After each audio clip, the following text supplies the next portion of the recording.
This sitting is resumed. Honourable Member for Michael North. Good afternoon, and thank you, Mr. Speaker, for recognizing me, and let me take this opportunity at the outset to say Happy New Year. This is the first time I'm speaking in the chamber for the 2024. I caught it right on the end of the first month, so I think I'm still in time. At least I do not wish you a Merry Christmas. Thank you very much, Mr. Speaker, for the opportunity to rise and to lend my voice in support to what I think is a trailblazing and very important, even seminal piece of legislation that really stands as yet another layer of the work that our government has been doing, the excellent work, if I may say, that our government has been doing to better safeguard, protect, and also provide opportunities for enfranchisement to our people, the people of Barbados. Works like this, as significant as they are in nature and scope, do not happen, Mr. Speaker, by serendipity. We do not just wake up one day and say we're going to have the repealing of one piece of legislation that has been on our statute books for sometimes decades, and the introduction of another critical and usually improved piece of legislation. Hence why we repeal one and we replace it with a new one, because it is expected in that process that you are going to be improving and building upon the foundation that was laid by that first piece, Mr. Speaker. So we do not take this exercise as a frolic in the park. This is one that really goes through extensive deliberation. It goes through extensive and comprehensive consultation. And where we are today represents the culmination and really the next step in the journey towards making our cybersecurity posture a lot stronger than it was before. Many months, Mr. Speaker, have gone into this exercise. As I said, many stakeholders have been consulted throughout the process. Many long hours have been invested, many meetings galore, Mr. Speaker. Discussions, revisions, reworkings, drafting, redrafting. A lot has gone in to bring this piece of legislation today. And whilst some outside of these hallowed walls would mock and scoff and find reason to try to tear things like this apart, I would want to say right at the outset that there has been much discussion, much deliberation over a period of over 2 years that has really gone into bringing this legislation to bear in this Parliament today. And we understand that no piece of legislation can ever be perfect. I believe that this legislation goes a very far way to bringing us very close to the highest standard of best-in-class legislation relative to cyber crimes in the world. In fact, it is modeled on the Budapest Convention, which is already the gold standard relative to this type of legislation. So right there and then, I must congratulate the Minister and her team for bringing this piece of legislation to this Parliament today. And not only her, but I don't want to end this presentation, very brief presentation by myself, but I don't want to end this presentation without thanking the number of persons who would have participated in that lengthy journey that I just alluded to.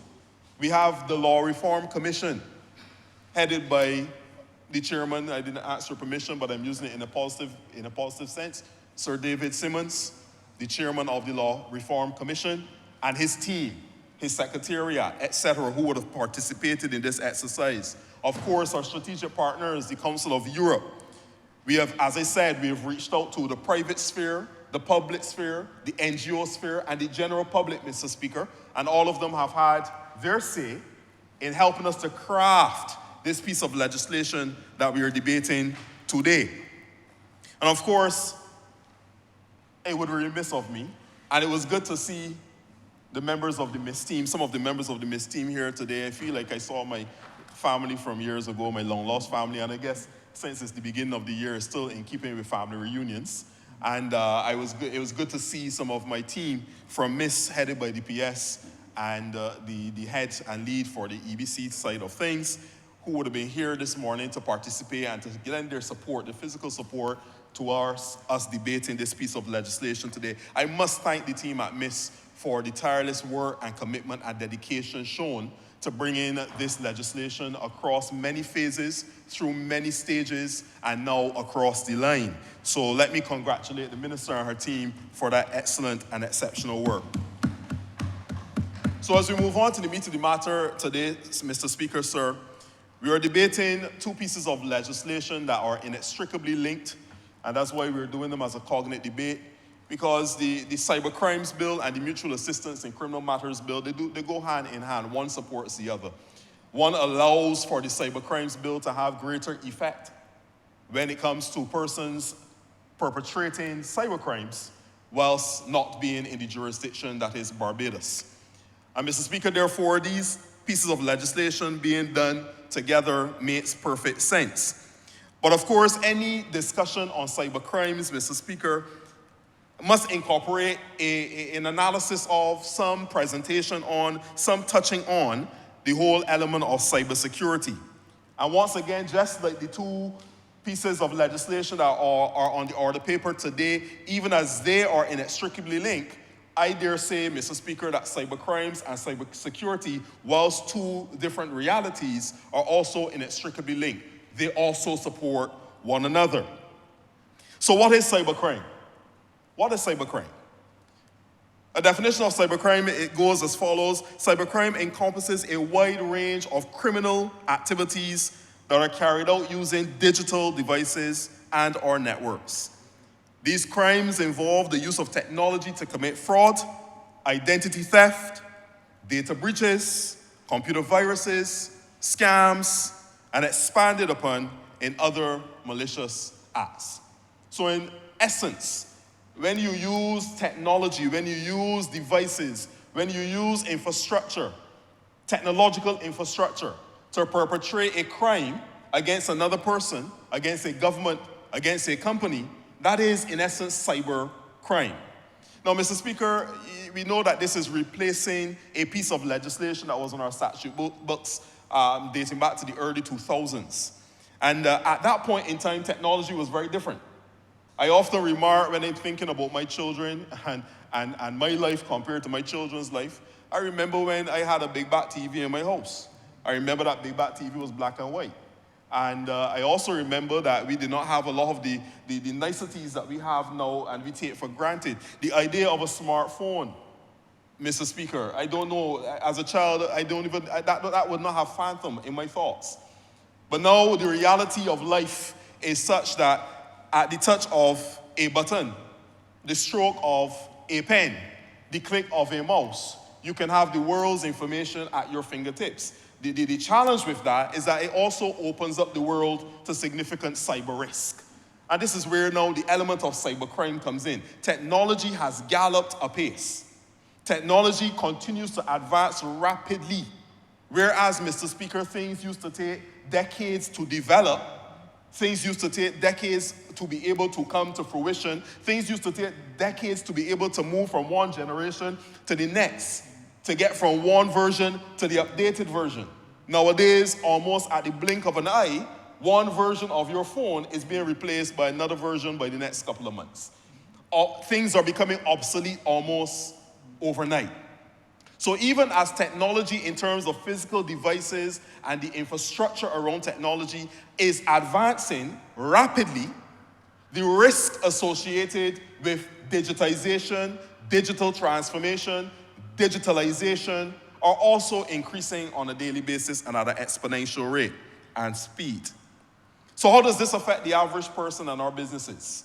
Because you have a lot more digital avenues through which to connect with businesses and with individuals, with friends and family, because you have so many new avenues digitally to be able to connect and to reconnect and to provide services and to acquire services, it now means that there are many different things that can go wrong in those exchanges. So you have the risk of financial loss. For example, You have a person who, as the honourable member for St. Michael South Central, the minister, would have led in the early part of the debate, would have indicated somebody takes your credit card.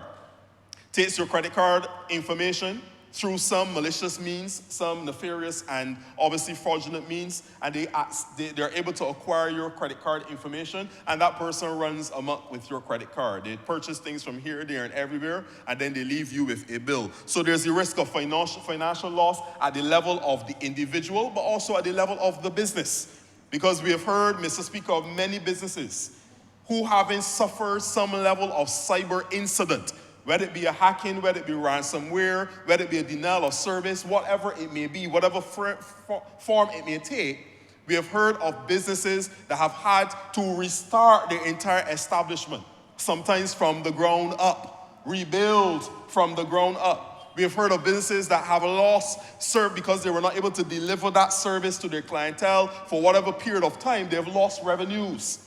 And of course, Mr. Speaker, in addition to when it comes to financial companies, and I'm not, at the individual level it happens as well, but when it comes to corporations and financial institutions and institutions in general, when there are cyber incidents, there's also the reputational risk as well. So you will find, Mr. Speaker, that banks oftentimes do not like to disclose when they've had a cyber incident. And I'm using the very general phrase for this, cyber incident. I'm not saying when they've been hacked, because in Barbados we like to use a lot of words. They become buzzwords almost. Everybody talks about some place get hacked, this place get hacked, this place get hacked. You know, cyber incidents take many different forms, and a hack could be as simple as somebody get your password, they never use it, it never goes anywhere. It could be that, or it could be something like a ransomware attack, which could go even further. So there are many stages of how these things can unfold. But a cyber incident can cause significant reputational risk to individual and to companies. So many companies tend to want to keep these things under wraps when they take place. But Mr. Speaker, there's some that are so big that you can't keep them under wraps.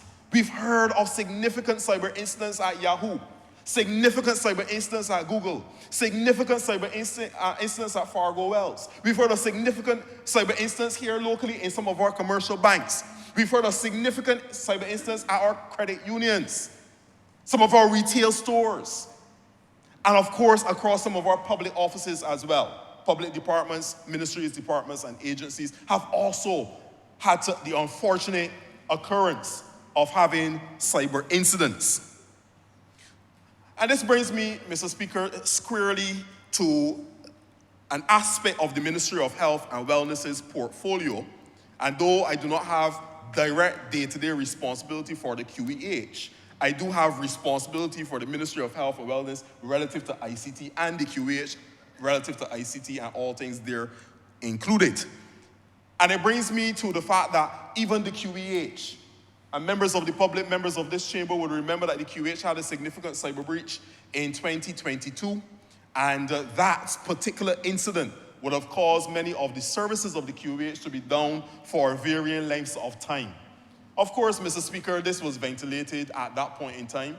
We would have brought in, at the time when it was in another position, we would have been responsible for leading the charge to not only investigate what would have taken place, but also to make sure that we were able to recover and to restore services at these entities. So Miss would have, at that time, led the charge with the team at the QEH, brought in some consultants from overseas and locally, and that team of individuals, that almost task force, that instant response team, would have flown into action very quickly, and we were able to restore some of the services, but many of the other services took a little bit longer to get back up and off the ground. But what happened in that case is something that I think is a lesson that we need to bear in mind when we think about cyber crimes and we think about this piece of legislation today. We must recognize, Mr. Speaker, that there is a personal responsibility, and I'm going to go into that a little bit more detail as I get to the end of my remarks today.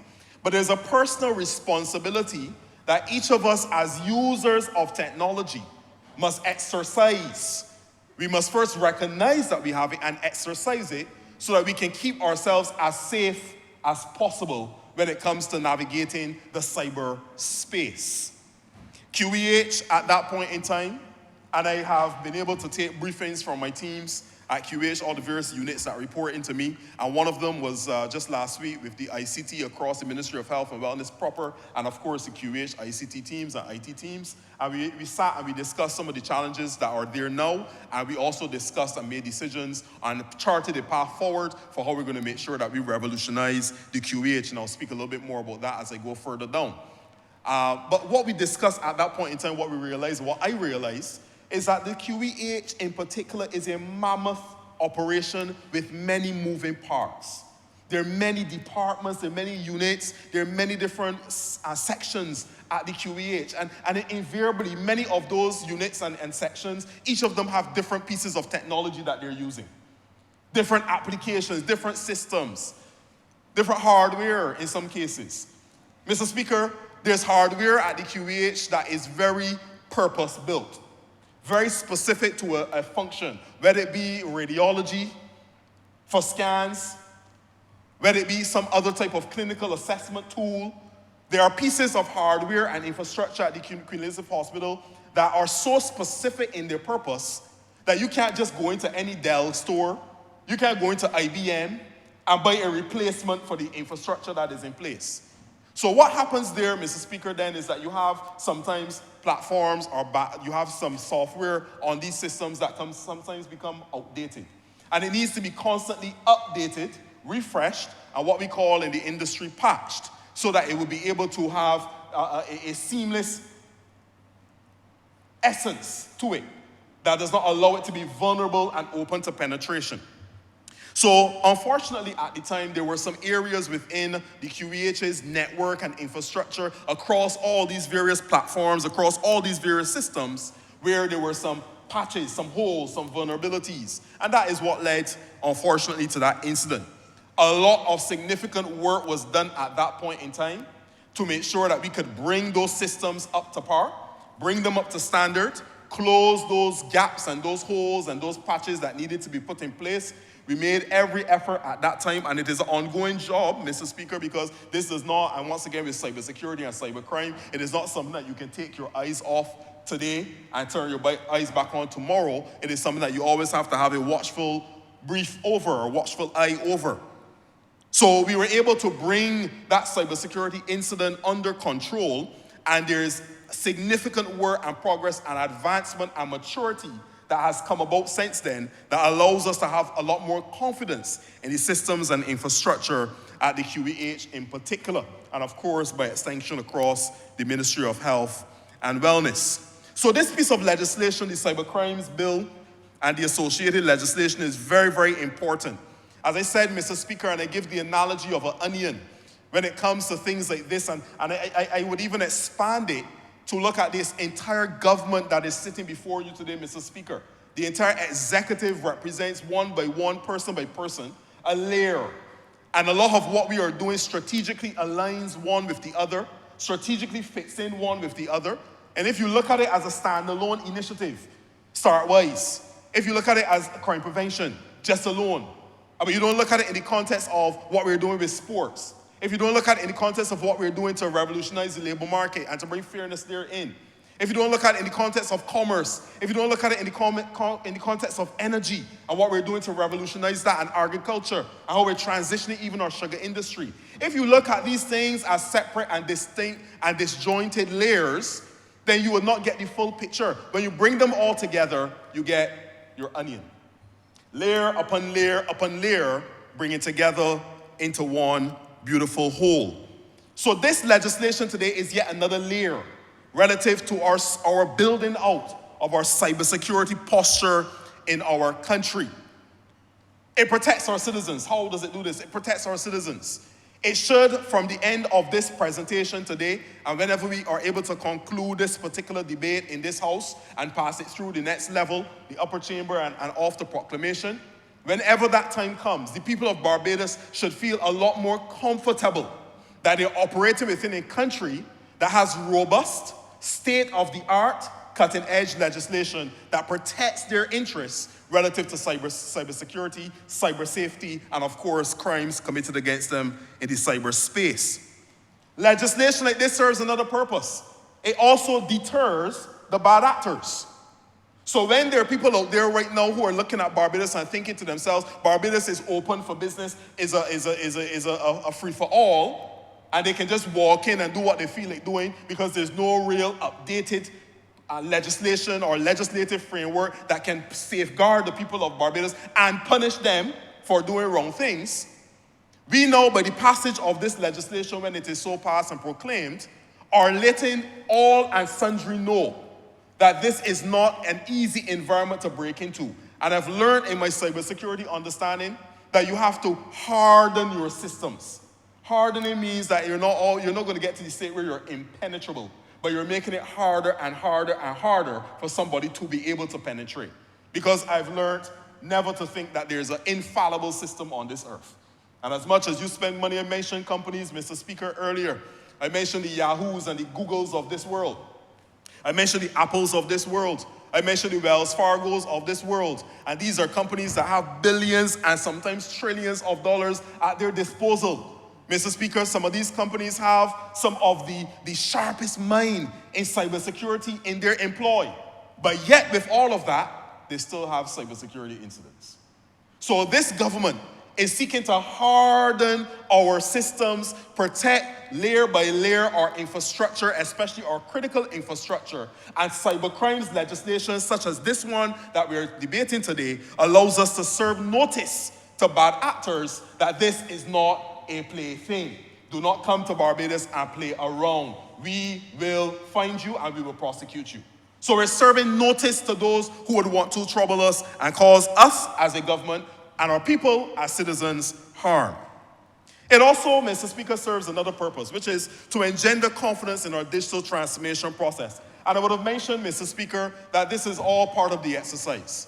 Digital transformation is one of the agendas of this administration. It has been since 2018, even with the creation of the Ministry of at that time, Innovation and Smart Technology, I think it is. Innovation, Science, and Smart Technology, I think was the proper name. It was still missed. It became missed after 2022 as well. It was still missed. But it was Innovation, Science, and Smart Technology at the time. So even with the creation of that, you can see that there was an agenda towards digitally transforming our economy and our society so that we could really and truly participate in a 21st century world. We really and truly, at that point in time, were still largely analog in a lot of our dealings, in a lot of our operations. But we took, as the government at that time, the administration and the cabinet at that time, made the determination that it would be necessary and useful to have a focus, a very deliberate focus on digital transformation. But you cannot digitally transform effectively and efficiently, Mr. Speaker, in an environment where there is no legislation to one, as I said, to frighten and to thwart off and to ward off the bad actors, but then at the same time engender confidence in your citizenry that they can, not with reckless abandon, but with a level of comfort that they can operate within this digital space that we're creating for them. So as I mentioned, Mr. Speaker, in my new role as Minister of State in Ministry of Health and Wellness, there's much to be done in that area relative to making sure that our ICT infrastructure is brought into the 21st century and that we are turning the Ministry of Health and Wellness proper and we're turning the QEH by extension, which is one of the state-owned enterprises underneath this ministry, that we're turning these entities into the most cutting edge in terms of healthcare provision in our country, and of course we aim in our region and even beyond. We want to turn it into a largely digital and technologically advanced entity. We want them to be able to better serve the people of Barbados, Mr. Speaker. And we would have had our meetings recently and we have made some decisions. We are going along some courses of action, and I believe that, Mr. Speaker, in due course, in another debate and another time, I'll be able to give even more full disclosure relative to what we're doing in that space. But I have a vision, Mr. Speaker, that our healthcare system will work in such a way that a citizen will be able to go to their primary care physician, their doctor, their GP, their whatever it may be, specialist even. They may be able to go to that individual, and at the click of a button, that primary care physician will be able to access, with their permission, of course, and with their authorization, access their recent health records that are housed with the QH, the community hospital, or at any polyclinic, for example. That they'll be able to see what the last medications were that were administered and the dosage thereof. They'll be able to see when the last physiotherapy treatment was done. They'll be able to see just at the click of a button and access and authorizations being given, they'll be able to see what they need to see to better provide care, health care, to that individual who sits in front of them. I envision a healthcare system, Mr. Speaker, where a person goes into accident and emergency, and by person just presenting maybe their Trident ID as a in its physical form, or even just giving the information so it can be accessed digitally, that person's record is able to be accessed. And that doctor doesn't need to come back and ask that individual their name 6 or 7 different times, or find out key information about them 6 or 7 different times in their process or during the course of a stay at accident and emergency. I envision a healthcare system, Mr. Speaker, that is so robust that while you are at accident and emergency and the physician sees you and orders x-rays with the radiology department, that by the time you get to the radiology department, the information is already there with them because it has been sent seamlessly and electronically over to them. The report, the instructions, the whatever, the diagnosis has already been posited within their system and they can see it. So by the time you get there as citizen A or citizen B, your information is already uploaded and your service can be immediately procured. And from there, you may be able to go to another department or have to go to another department within the same QEH infrastructure or maybe some other aspect of our healthcare network and our system. Maybe you're at a polyclinic, one of our secondary care facilities, and you need to go to the QEH, the tertiary care. All of that information now can be digitally transported ahead of you, Mr. Speaker. That is the vision that I have for the provision of health care within our beautiful country of Barbados. And we're not going to get there overnight. We're going to get there bit by bit, initiative by initiative, platform by platform, rollout by rollout, and conversation by conversation. But that is the vision that we have, and this is the direction that we want to go. So core to all of this, Mr. Speaker, is the procurement of a robust health information system. And health information systems, once again, is just really a core piece of technology, software, a platform, if you will, that will then center a lot of that information, that data that is captured on citizen A and citizen B. Every time you interact with a healthcare facility, primary, secondary, tertiary, what have you, that information is going into what we will call at that time, when we are able to procure it and launch it, our health information system. Again, in the absence of robust cybercrimes legislation, the confidence that we need our people to have in our health information system will not be there. It will be lacking. So the importance of what we're doing here today, it really sets the foundation again, another layer that has been provided to give our citizens confidence in what their administration is doing, what this government is doing, to ensure that they can fully engage in our digitally transformed Barbados. Mr. Speaker, at the center of our transformation, and particularly I now zoom in at the QEH in particular, we have grant funding that we've received from the European Union. And that right now stands at 4 million euros. And I said grant funding, Mr. Speaker, is not a loan, it's a grant funding. We have been offered this money to help us to bring our QEH into the 21st century relative to our ICT needs and our digital transformation process there.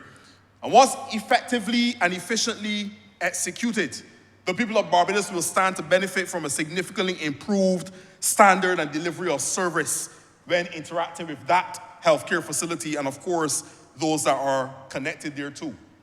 As I said, it must be executed efficiently. So we have put in place a team, a project team, led by a project coordinator. We have a business analyst. We have a clinical assessment and administrative lead that is a part of that team, that management system, that structure that we have in place. And this mammoth task of bringing the QEH relative to its ICT into the 21st century is already underway, and it has commenced at pace. Bajans and Barbadians will be able, over the next 30 months or so, to see some of those transformations taking place. And I want right here at the outset of it, even as you start to hear the communications coming out, and we start to have this dialogue or this conversation with the people of Barbados, they expect some inconveniences from time to time. We're not here to make people think that everything is going to always go smoothly when it comes to digital transformation. I've been around this thing long enough now to know that oftentimes things don't go as smoothly as you would like. There will be delays, there will be setbacks, there will be detours sometimes. Sometimes you have to change course. and go in a different direction. That is all a part of the process. And I want to encourage the people of Barbados to walk with us on this journey, understanding that we're never going to do anything that is going to be detrimental to the people of Barbados. We're going to always seek to do what is in their best interests. So as with any ICT project, there may be some delays, there may be some inconvenience, but we're expecting at the end of it all that there will be an improved delivery of service. But how did we get here today? As we look at this cybercrimes legislation in particular, I think back, Mr. Speaker, to the National Cybersecurity Strategy that was piloted through Cabinet in 2022 into 2023, and that covers the year 2023 to 2026. It's a 3-year strategy. And that document, as I think the Honourable Member for St. Michael's South Central would have alluded to, it really is the overarching framework that we will use now to implement and roll out our cybersecurity implementation roadmap for this country. That implementation roadmap is well advanced in its development, and I'm sure that the Minister will be able to bring that and wrestle that to the ground and be able to bring that to the nation in very short order and in due course. There's also, Mr. Speaker, a lot of other work that has taken place behind the scenes relative to our expansion of our data center, all with the view of helping us to build another layer and to make our systems harder so that we're less vulnerable to attacks, which can happen at any point in time. But we're trying to harden our infrastructure and our systems. In addition to that, we've had many strategic partnerships. We've had many services that we've procured, all of them designed to help us to make sure that our networks are as robust as they need to be. The Minister would have gone through the bill in detail, and there are many clauses and sections in there. There are many clauses and parts of this legislation that speaks to new punishable crimes, things that would not have been captured in the existing Computer Misuse Act. And we are now introducing them in this legislation to make sure that we are providing additional cyber protection, if I can use that word, relative to our citizens. You heard the Minister speak about grooming as a crime. You've heard about revenge porn as a crime. And of course, one that we have to face and encounter, and I'm sure the Minister of Education, if she speaks in this debate when we come back, I believe that she too will speak to bullying and how it has raised its head, its ugly head, really, across many of our institutions. So many of these crimes that in 2003 and even before that, when people were now coming into contact with computers, many of these crimes did not exist at that time and at that stage of our country's development, but they do exist now. So this legislation is allowing us to be able to capture a lot more of those offenses and to make sure that we stamp them out from our civilization. So, Mr. Speaker, as I wind down and as I close, I mentioned earlier that it is really the personal responsibility of every individual to be able to operate safely within the cyberspace. Many of the incidents of cyber breaches occur by human error. In many cases, someone clicks on something that they should not have clicked on. Someone opens something that they should not open. And this is really, in many cases, the door that opens that allows then for cybercrime to be perpetuated. Unfortunately, we have to do a lot relative to training, awareness, and sensitization. I know that as a part of the National Cybersecurity Strategy, that public awareness, sensitization, and training is a major plank upon which our cybersecurity infrastructure is going to be built as we go forward. But I want to encourage persons with a few tips. There are certain things relative to public computers. We have cafes, we have all sorts of different things. Persons go from place to place in Barbados using any network that they can connect to. Sometimes they go and connect to a public Wi-Fi. We have been able to provide through the Smart Barbados and Smart Bridgetown initiative in particular, we've been able to provide free Wi-Fi in the city of Bridgetown. And that is going to be expanded. The Minister, I'm sure, will lead the charge to expand that across the other parts of the other cities and the other towns, really, the major capital areas of our country or major commerce areas of our country. She will expand that, and the team will expand that to be able to provide that free Wi-Fi to many others. But even with free Wi-Fi, you have to be careful. And of course, we're not saying that the government's Wi-Fi is going to cause you harm, But I'm saying to the people of Barbados, no matter what Wi-Fi you connect to, free or otherwise, and in many cases, it is an open public network, that also allows for bad actors to be able to sit on that same network, and thereby they could cause you some harm. So you need to be mindful of things like that. Simple things like that can help you to make sure that you're safeguarding yourself relative to cybercrime and your cybersecurity posture. Avoid downloading things from unknown applications. Of course, we get a lot of persons send us things on a daily basis. Members of Parliament, I can probably attest to the fact that we receive hundreds of messages, sometimes thousands of messages in any given week from many, many different people. And they often send documents. They can send a CV. They can send a picture of something that they're facing, a challenge that they're encountering in their home or in their neighborhood. There are many things that can come to our phones, many things that can come to our computers or devices. I'm encouraging the people of Barbados, cybercrimes legislation is strong and it is good and it is useful. But if you go and click on something that does not look right, you can also open up yourself to being the victim of cybercrime as well. So, Mr. Speaker, I give full support to the legislation that's before the House today. I support not only the cybercrimes legislation and the mutual assistance in criminal matters legislation, but I support the overarching theme of cybersecurity and the cybersecurity readiness and maturity that our government has embarked on and is making significant progress with. I believe that the people of Barbados, even as you have heard from the minister's statement through to this presentation today, must have and be ready for conversations along these lines where we can appreciate where we're going as a country. And every conversation is not going to be a comfortable one. But at the end of the day, we believe, Mr. Speaker, that this is in the best interest for our country. We have been able, Mr. Speaker, to introduce to young people and, of course, even mature people in our society, artificial intelligence training, cybersecurity training. And these have created what? Job and employment opportunities. Even enfranchisement has taken place because we have provided these platforms of training in areas now that relate directly to technology and to digital transformation. That is transforming our country. We want the people of Barbados to go with us on this journey. We know that every single time that we come and we bring something new, there may be some hesitation, there may be some reservations, but we're going to walk with you and hold your hands through every introduction and every process. So once again, Mr. Speaker, I support the Cybercrimes Bill that is before the House. I give it my unreserved support, and I believe that this is going to give us the strength that we need to be able to make sure that our cybersecurity position and our legislation keeps in line with 21st century requirements. I'm obliged to you, Mr. Speaker.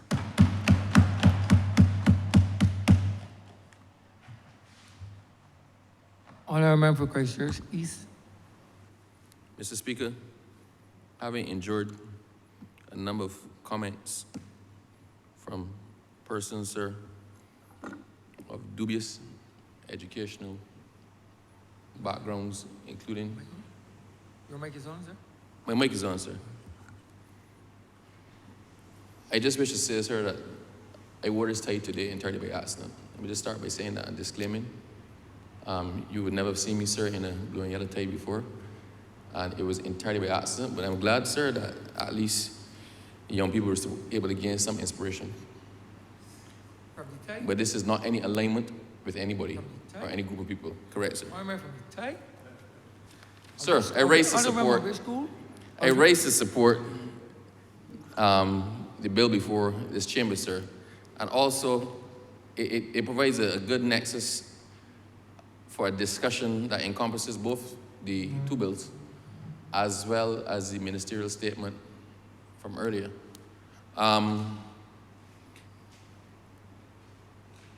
The pros of the bill and what informed the bill were very, very well articulated previously. I must commend the minister for her thorough presentation.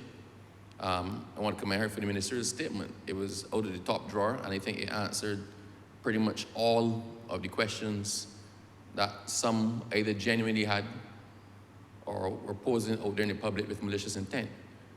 I also wish to commend the former Minister of Mist, sir, for his presentation. So I'm going to take an entirely different slant. Sir,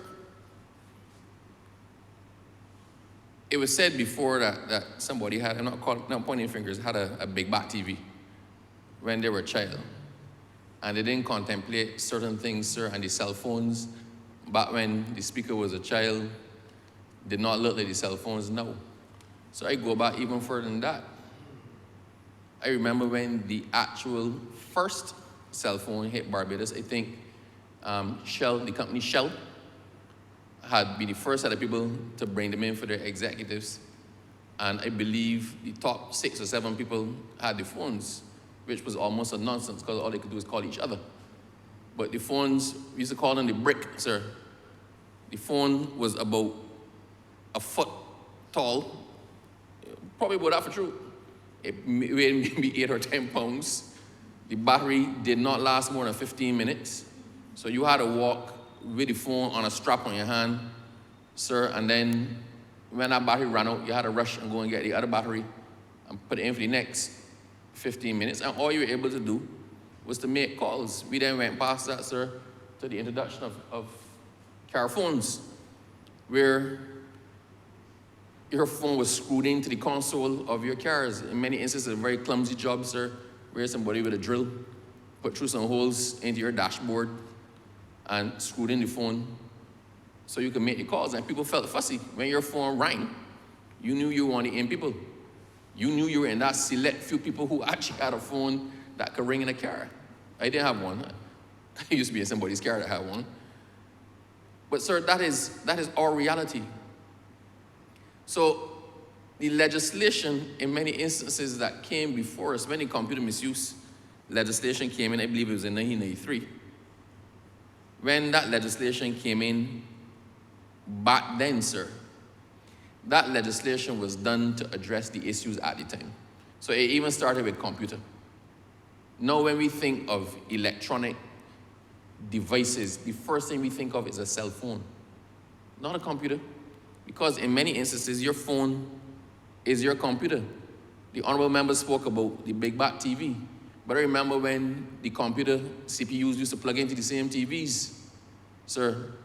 And my phone now is probably 100 times more powerful than the first computer that we ever used. When you were trying to write a program, and they tried to teach us programs when we were in class 2 and class 3, and when you were trying to write something in, right now if I want to add or subtract something or create a formula, you put it in a spreadsheet and it spits out what you want. Back then it had to be asterisk, asterisk, backslash, dot, skull and crossbones, something else. So all that to say is that the legislation that we have contemplated things back then. When devices first came in, when cell phones first came in, so they were few far between, they were expensive to use, and quite frankly, people used them only for good. People who had a business or were conducting business or had a reason to use them. Some people had pagers where you knew that X person was trying to reach you. You saw the number come up and a very short message, and you went and made a phone call and connected with X person. But in the initial stages, all of these things were centered around business efficacy. The promotion of business, making business easier, that sort of thing. The race then, sir, was on to make phones smaller, cheaper. I remember when Ericsson, sir, brought out a phone that was probably smaller than that. You had to dial it with a fingernail because the race is on. How small can you get your phone? You had to pull the piece down to reach the voice and hold the phone between 2 fingers. That's the reality. The young people don't know about this. Somewhere there we switched back and we went back to being practical. Okay, the phone now needs to become a tablet. So how big does it need to be? How small does it need to be a phone? But how big does the phone need to be to double as a tablet? So the problem came in, as most problems come in, with mass use. As you tend to make things accessible to everyone, then the contemplations you had when you were creating a framework for select few are no longer relevant. They're inadequate. the 1993 contemplation of what a phone was or what a computer was, sir, and who was using computers and what they were using them for, could not possibly contemplate the 2024 reality where everyone, including children, have access to all of the information in the world. All of the information available to me, sir, is available to you, is available to a school child. You remember, sir, when we started practicing law, and you try to get the laws of Barbados, and the laws of Barbados cost $18,000 to purchase, and how many volumes that you had? No, sir, I cannot even tell you when last I opened a volume of the laws of Barbados. If I want to find the laws of Barbados, any specific piece of legislation, I type in keywords, and it spits it out where you can find it. So we had to change, we had to evolve, we had to move forward. In the same way that my use of the computer, when I started to work, it was literally to type out documents and to do research. That's what we used to use it for. We used to send things by fax because email wasn't there. When you wanted, sir, to use the internet, when the internet first came out, and you typed in, you heard do-do-do-do-do.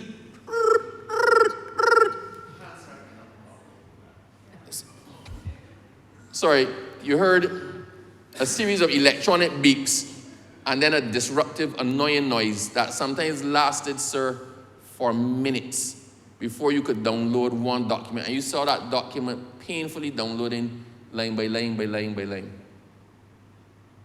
But here we are now, where so I could download a whole 3-hour movie in 2 minutes, or I could start watching it immediately as I want. So the use of devices and technology has radically changed. That, sir, created a door, opened the door for the opportunistic-minded criminal, and, sir, for the very, very idle person. A lot of the issues we have, sir, with cyber nuisances, and I didn't want to get as far as cyber crime, sir, like the hardcore criminals who are trying to bring down a government or trying to bring down a corporation, the persons who casually, without even knowing, commit offenses. We spoke, sir, about revenge porn, and they talked about grooming, and grooming was spoken about, sir. And how many persons get a video of somebody in a compromising position? In many instances, a child being taken advantage of, and they forward it on straight to their core of friends. We all have a core of friends, sir. I have a particularly strange sense of humor. I've heard some jokes I can't share with everybody, but I have that core of friends who understand my particular brand of humor. And I might send them something, sir, that I wouldn't necessarily send to you, or the Prime Minister. But that's okay in between us. But that, sir, is okay in between us where it does not break any laws, or does not infringe upon the rights of someone else, or does not perpetuate a criminal activity already in progress.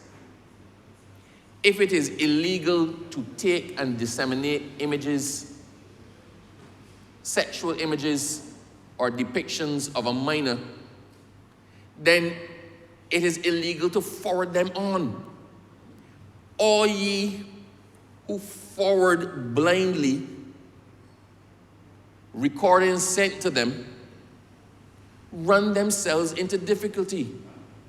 When prosecutions start to happen, sir, in relation to cyber crimes, the excuse cannot be that I didn't take it. It was forwarded many times, so I just sent it on one more. Quite often, sir, when these things come to me, I forward them straight to the Commissioner of Police, because we're able to identify a lot of criminal activities or criminal actors by the same videos that are circulating. If there's allegations of abuse, we send it on, and hopefully the police can track it and find out A, whether it's in Barbados, and B, who are the actors in it, and thus bring people to justice. So it works good, I guess, in that respect. But when you forward it within a group because it is news, and you want to be that person who is always first in forwarding, and you want to be that person who is always first in posting things on IG because then you get more likes than somebody else. In many instances, you're running afoul of the law and you don't know. So one of the criteria is being, one of the considerations is being reckless as to whether something is true or not. Or not caring or investigating the truth. We are responsible for every single thing that we disseminate. From the time I press send, that message is my responsibility. I don't care, the law does not care, sir, that it first came from you to me. Then you could be charged with sending it to me. For everybody that I send it on to, I am also perpetuating the criminal activity. Sir, that addresses those who accidentally or unknowingly or maybe recklessly indulge in criminal behavior. But then, sir, we have another group of people who are posing through our country, sir, as objective third-party voices. Many of whom, sir, if you strip it down, they're really parts of pressure groups or special interest groups or groups with a political agenda.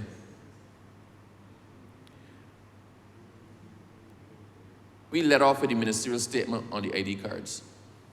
Sir, I was unfortunate enough to catch a video recording of a well-known character in Barbados pontificating and making demands to the government that if this is not done by a certain time, then they're going to do X and Y, and that the government is infringing on people's rights, and there are issues of security, that the fact is the governments are trying to deny citizens of their rights and actually revoke people's citizenship. Sir, I have never heard more nonsense from somebody who is educated and appears to be trying to seek political office, because that was not an impartially generated message. That was a message, sir, with a political agenda behind it. And don't get me wrong, do not get me wrong, sir.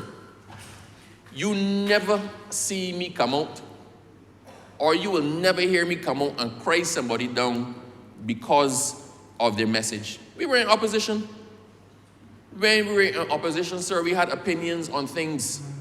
But before I put my name to any opinion or any video or any message that I was circulating, I researched it to make sure that it made sense and that it was true. Because I don't want anybody suing me in a circumstance where I could have kept my mouth shut. Sir, the public of Barbados put every single MP who was on the ticket of the Barbados Civil Party in a seat last election, and the election before. And I understand that there are persons who believe that they must be conscientious objectors and present the other side of things. And I accept that as well. And in many instances, sir, when we are contemplating actions or the government has stated to introduce a policy, sometimes it is by some of the same comments that we're able to make adjustments or take the temperature of the public and be able to bring it back in line with what the public wants.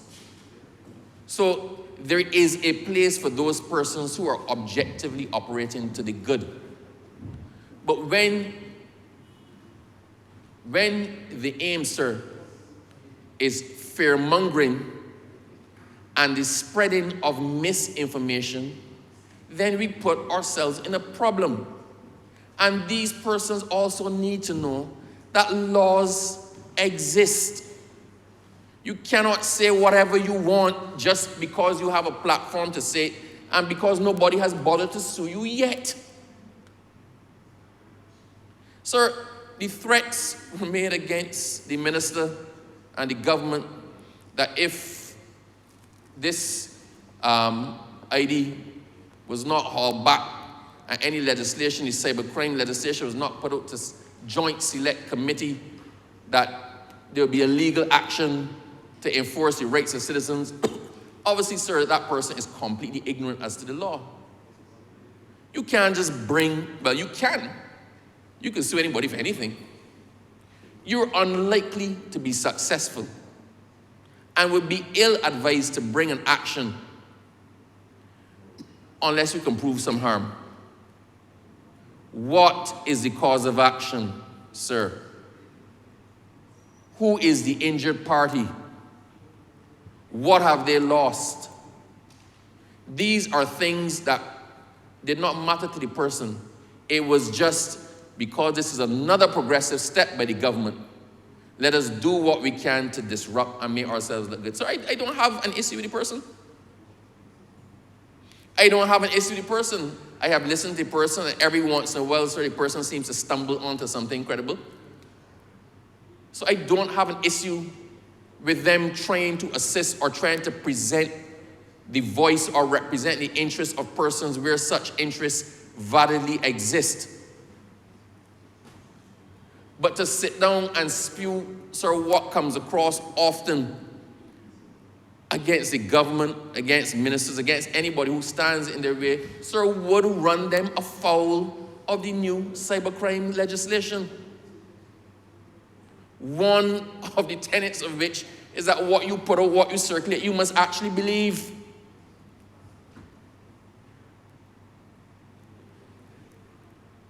I rose to speak, sir. I mean, quite frankly, after the first two excellent presentations, there was not much more I could do in explaining the intricacies of the bill, what informed the bill, or how it went. But I think it's also necessary for people to understand the application in a real-world context. What is the application? How does that affect what it is that I am doing? A very good point, before I move off of the IDs, sir, a very good point in relation to IDs was made. You don't have to go for the ID. If you choose to not go for the ID, that is your business. At some point in time, that ID is going to shackle up, as all of them has. If you use it, it starts to peel back, dirt gets under the thing. After a while, the picture is actually exposed.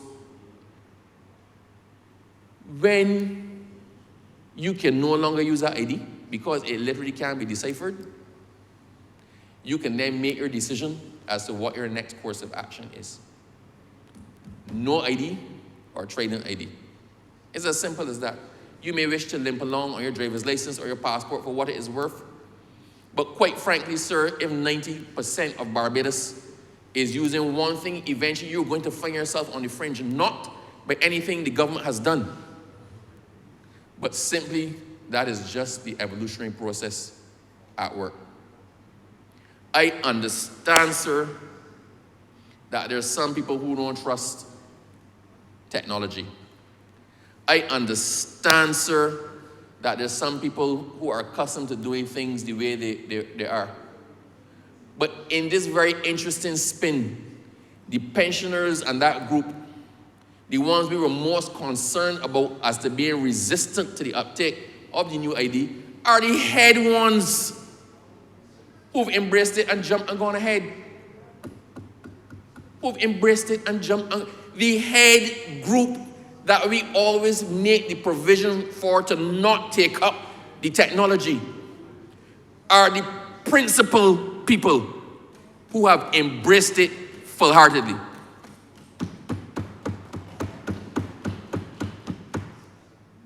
Sir, somebody came to me and said, Abrahams, I want to show you something. Abrahams, where's your phone? I pulled out my phone. And they said, look, Abrahams, scan that QR code. Just put on your camera and scan it. So I scanned it, and it pulled up a picture. It pulled up name XYZ, ID number, whatever, right? Look at this, Abrams. Look at all this information you see in here. He said, what's the problem with it? He said, anybody could pull all of my information off of this. He said, you got a driver's license? I said, yes. I said, take it out. And they took it out. I said, show me anything that is on the face of your driver's license, right? That is different from on this card. Anything on this card, this new card that's not on your driver's license, pointed out to me. And they couldn't. I said, you are jumping on a bandwagon. There's nothing anybody can do with this card as it stands that they cannot do with your driver's license or your ID. Nothing. And that point needs to be driven home. There is nothing as it stands now on that Tribunal ID card so that we cannot get off of your driver's license and your national ID card. Father forbid, sir, that you have a passport, because then we get other things that color the eyes. And what about mother's maiden name? So people need to discern for themselves what is idle noise, what is politically motivated mischief, and what is genuine concern. Sir, the fact that the minister said, you know what, we actually don't even need to force people anymore, they don't need for it. There's no need for us to have a cutoff date anymore because, quite frankly, everybody's taking it up. If people want to be the last persons holding out, then feel free, go brave. But let it be because you have a particular reason why you don't want to do it. Not because you're listening, sir, as Shakespeare said, to the tale told by the idiot, full of sound and fury, signifying nothing. At some point in time, people need to call out certain things, sir. I don't have a difficulty with political opposition. I don't have a difficulty with people trying to help people who are not me or not from my side of the table. If your heart is pure, go ahead. If your interest is the people, go ahead. But stop making mischief to stand behind every progressive move that the government is trying to make. I will finish, sir, with two things. So, sir, I will say this. Our ID in its current form was for a year dot. For as long, I think, sir, as it was a Barbados ID, it was in some form of laminate. Let you pick yourself up and leave Barbados and try to present that ID anywhere else. The people are actually going to think it is a clumsy, bogus document. Not even a good one. They're going to think, wait, you really going to do better in trying to forge an ID card?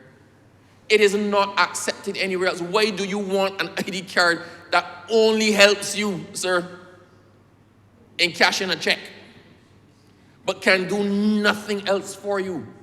And you cannot use it when you leave this country.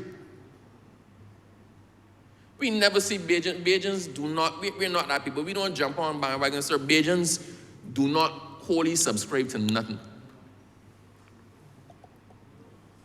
There is always the one or two or three or four or half who are doubting until they see it in action.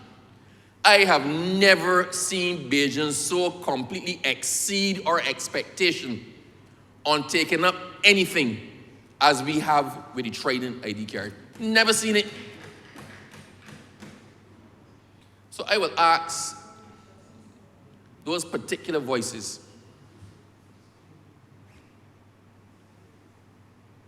to take the tune from the rest of Barbados and let this one pass. Just leave this one alone and shut up. Right? Take your tune from the rest of Barbados. Back when the Computer Misuse Act was done, sir, in '93, back then we would watch Star Trek. And you would see Captain Kirk stand up, and a screen come down, and the Klingon Emperor is there on the screen talking to him. And we said, that would never happen. Back then, sir, we had the same ID that we have now, the old ID. Right? We saw Dr. Spock, sir, with a handheld device walking down on planet X, looking at his device, trying to find a geolocated spot. And we said that would never happen. Back then, we were using the old ID. Sir, we have electric cars that talk to us. When they had Kit and Knight Rider back in '96, we said that would never happen. Back then, we were using the old ID. Sir, we have no cars that park themselves. We have phones that could take us to anywhere that we want to go. We can open this here and look and see the face of our loved one in China and talk to them in real time. We're back in '97 when you wanted to reach, when my father wanted to speak to his sister in Nigeria, you'd have to call Bartel and say you want to do a message and using initials, because every letter was a cost. And you make that message as brief. Somebody will find out their mother died, sir, by high D. Mom dead. Stop. And that's the end. That's it. That was back then when we were using this exact same ID we are trying to move past from. Sir, if we have gone further in our contemplation than we ever could have, we have, in the last 10 years, we have made a greater advancement in technology than in the history of the world prior to that 10 years. Electronic banking, electronic research, artificial intelligence, ChatGPT. The Prime Minister showed us something a day where she said, draft a speech by Mia Motley using climate change, something. And in about 2 minutes, sir, she read the speech that was there. That I know the Prime Minister's style. Well, I couldn't believe the Prime Minister didn't write that. That just by giving certain keywords, a whole speech was drafted. That is where we are now. Why then do we want to insist in holding on to the things that tie us back then and were relevant back then to all of that analog stuff when we were fully digital and 4K and 5K and all sorts of other Ks? It just doesn't make sense. It is the right, all Bajans have their rights, fundamental rights. You can choose. You can choose to make a decision injurious to yourself if you want. That is your right. You can choose to hold on, sir, to something that is obsolete and irrelevant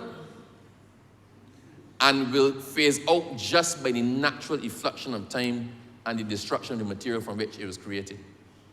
Or you can get with the program like 99%. I don't want to misquote the figure. I think it's 88%. 88% of Barbadians have done. Get with the ID that makes sense to you. Walk into the bank, sir, with one piece of plastic as opposed to a whole folder with all your bank statements, your letter from Light and Power, your letter from Digicel, your letter from Water Authority, your this, your that, your next. Why would anybody choose that? 1966 to 1993 way of doing business when we could do what is commonplace now for 2024. So, sir, just to tie it all in, the point I'm simply trying to make is this. Something as simple as that, the misinformation surrounding that, the agenda that drives the publishing of false information or fear-mongering, sir, are things that the Computer Misuse Act contemplates. Barbadians need to be very aware. We need to be careful with our passwords. We need to be careful with our sources of information. We need to be careful with what we send around and to who. And we need to manage ourselves to not fall victims to persons who talk pretty and who are trying to steal your password. Or talk pretty and trying to get you to press this button to get into your bank account. It is the way of the world. We, the government, through this, are trying to protect you as much as we can. We are trying to move Barbados to where it has to be. We are not going to get there. It does not serve our country well to try to take small steps to get ahead of the curve. Where we want to position Barbados is as a leading country in the Caribbean. Where we want to position Barbados is as a place where things work. Best in class is what the PM always says, best in class. That's what we want for Barbados. We cannot keep holding ourselves back, sir, on the things that don't make sense. Why use something now? Why want to stop a 2024 piece of legislation? Why want to stick it up when it's relevant for now? And instead you want us to use the old ID card and stick with the 1993 piece of legislation, sir, from when we watched Spock on the planet, and we said that would never happen. Sir, I fully commend the legislation, and I wish to congratulate everybody who had a hand in it, and I once again, I can finish as I started. I want to commend the Honourable Minister for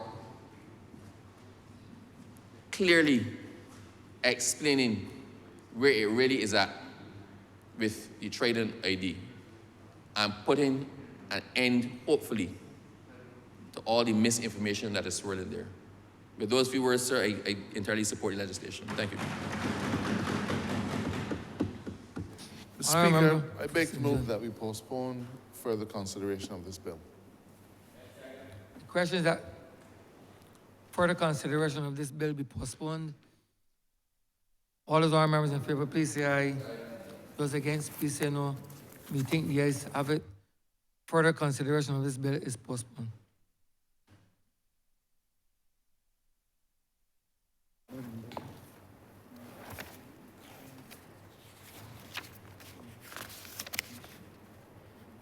Order number 11, sir.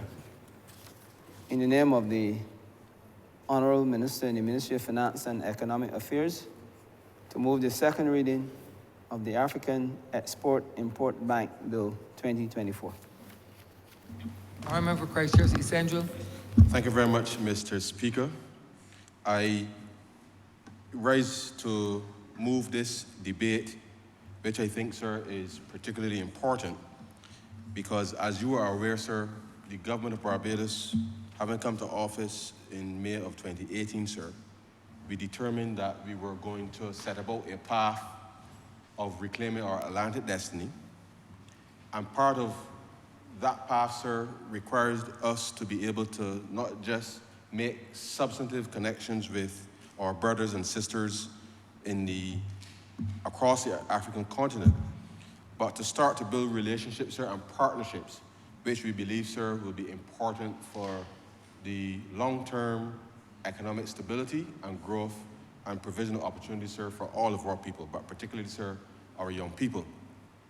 And as part of that strategy, sir, as you are well aware, and I shall take the opportunity just to remind the country, sir, Barbados established 2 missions, one in Ghana and one in Kenya, sir, to be able to give expression, sir, to that openness, sir, and for us to be able to reclaim that Atlantic destiny, notwithstanding, sir, as you know, that next year will be 400 years since the settlement, which is perhaps the politically correct term, sir, of Barbados.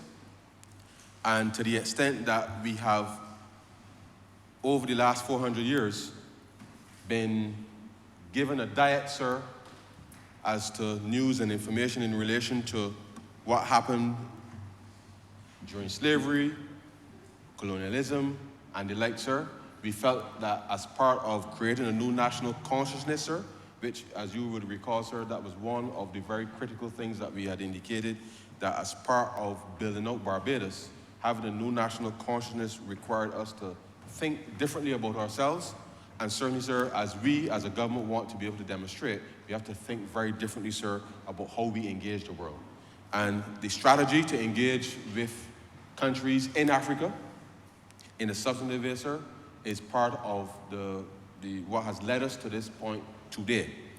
You would also recall, sir, that during the middle of the pandemic, Barbados was able to join forces on the African Medical Supplies platform, sir, to gain critical resources when the rest of the world, sir, were not looking at us in the same way as they normally do, sir, in an exploitative manner. They were looking after themselves.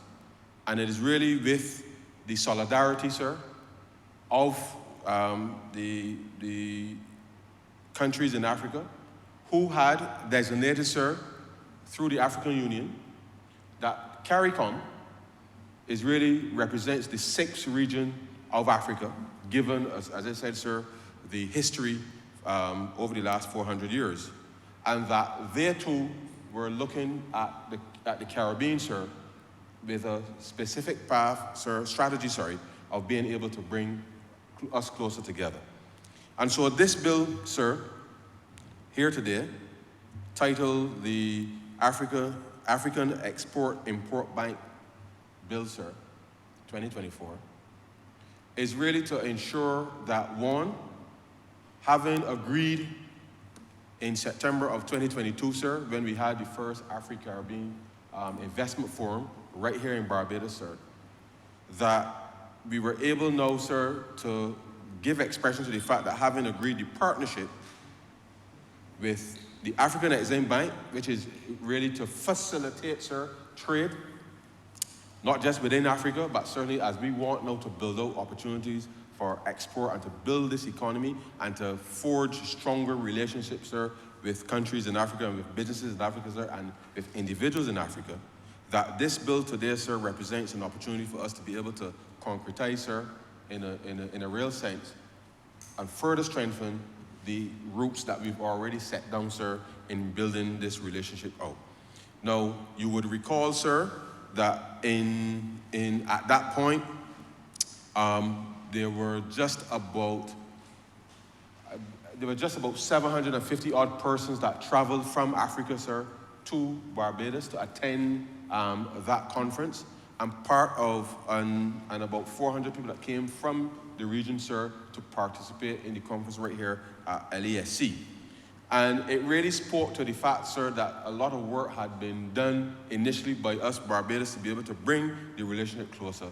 And therefore, with the establishment of the office, sir, of the African Export-Import Bank right here in Barbados, physically last year, it was important, sir, that as we put the processes in place, that we set them up, sir, in the same way that the Caribbean Development Bank has an office here, sir, that the UN agencies and all of those who operate have that similar privileges and immunities, sir, that all the diplomatic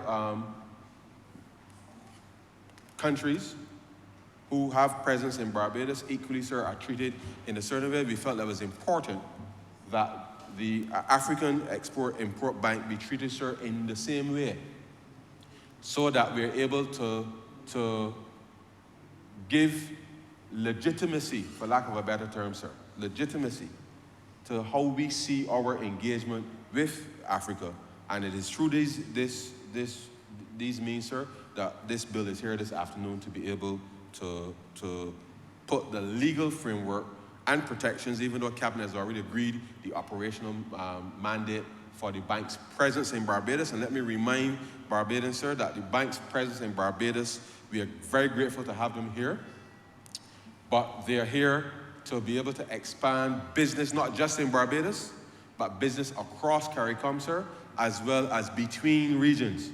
And therefore, the things that the traditional banking sector, sir, would not normally do, sir, the expectation is that this facilitation and the facilitation of financing to be able to move goods and services, and certainly as it relates to the digital space, as we had a lot of discussion today, that the creation of content through the African Creative Nexus and the financing of the production of such content, sir, I am sure that most persons in Barbados might be aware of that very popular song called Calm Down by Rima, sir. That is the kind of financing that is available for artists, for designers, sir, for persons within the music industry, sir, you name it, under that platform that we would love to be able to see the similar types of success being financed through this. And therefore, this is really, sir, an important bill this afternoon, which I believe is historic, sir, because it is the first time that we have looked at ourselves, sir, on the other side of the mirror, so to speak, and given expression, sir, on equal footing as any other institution that has come, any other international institution that is present in Barbados, to be able to give the same treatment, sir. And therefore, as Barbadians, I want to say to people that we must look to work more strategically, sir, with the African Export and the African Exim Bank, sir, as it's named for short, to be able to build out, sir, partnerships to drive growth and innovation in the economy. Now, sir, much has been said about as you would recall, sir, last year I brought the resolution here in relation to the financing for COMI in response to the fact that we are building out the infrastructure at the Oval in preparation for the T20 World Cup in June. And it is through the African Exim Bank, sir, that we felt strategically that we could work with in order to be able to do for us something which is quite rich to all of our hearts. And I'm sure that given the experience over the weekend, sir, people will expect that the West Indies will deliver similar performances, sir, in June, right here in Barbados, sir, which will be something phenomenal. But it requires, sir, us being able to work strategically with our partners, which I'm proud to say, sir, that the African Exim Bank stepped up and allowed us to be able to have access to those resources to deal with not just the infrastructure at COMI, but to be able to respond very quickly for what really, sir, is something that the Caribbean, sir, the Caribbean is known for. So I believe, sir, that decision to be able to allow us to put in that investment is consistent, sir, with not just the establishment of the office in Barbados, but with the establishment of the collaboration between the African Union and CARICOM, sir, and the African and the Afri-Exim Bank as a financial intermediary, sir, to make things happen. And therefore, this government, sir, is proud to be able to say to all Barbadians that this bill coming before the chamber today, sir, is important, it is consequential, and we now must open up our minds, sir, to think differently about how do we engage strategically with the African continent to be able to build out greater relations. As you know, sir, the Republic Bank they bought a bank in Ghana, sir, a few years ago, and therefore there are already opportunities now for us to be able to use that as a link, just in the first instance, sir, to be able to do more business in Ghana. I know our commercial attaché, sir, which most of Barbados knows very well, Mr. Phil Phillips, sir, forgive me, but everybody knows Phil, sir, as a go-getter. And since being stationed in Ghana, sir, Phil has been making things happen, sir, for Barbadian businesses. And therefore, as he works not just in Ghana, but to really, sir, open up relations across West Africa, and with our representative in Kenya to do the same, sir, in the East, it is really through the intermediaries of the Afri-Exim Bank, sir, that the financing can be put in place to be able to unlock opportunities, to create jobs, sir, for our people, that I believe, sir, will be consequential for how we build out the economy. And therefore, it is not just here to lend money to government, sir. It is here to provide financing for people who want to do real business, people who actually want to bring expression, sir, and to reality the things that are in your mind. But the basis upon which you have to do that, sir, is to be able to find the partners across the continent in whatever sector you're working in, sir, to be able to deliver. And therefore, I believe, sir, that the presence of the African Exim Bank is consequential. The government has demonstrated that we too will participate as required with the African Exim Bank. I would love, sir, the creatives, which I know, sir, through the National Cultural Foundation, through Export Barbados, that they too are working with the special technical assistance programs to be able to find the areas where they can develop, sir, their samples, such that when they go to these expos, sir, and they get the orders for 100,000 of something, sir, 50,000 of this, they can call the manufacturer wherever they are, sir, and deliver those orders rather than going and showing wonderful things at expos, sir. But then when you get the order, you're coming back to Barbados, sir, trying to figure out where you can put this thing together. And therefore, it is that kind of intervention now, sir, that I'm saying to the creatives across Barbados. Let us ensure that you get the right information, the specific types of technical assistance, to be able to unlock those opportunities. Because it doesn't make sense, sir, us taking people to go to a fashion show, sir. We get wonderful rave reviews, but then we simply cannot deliver.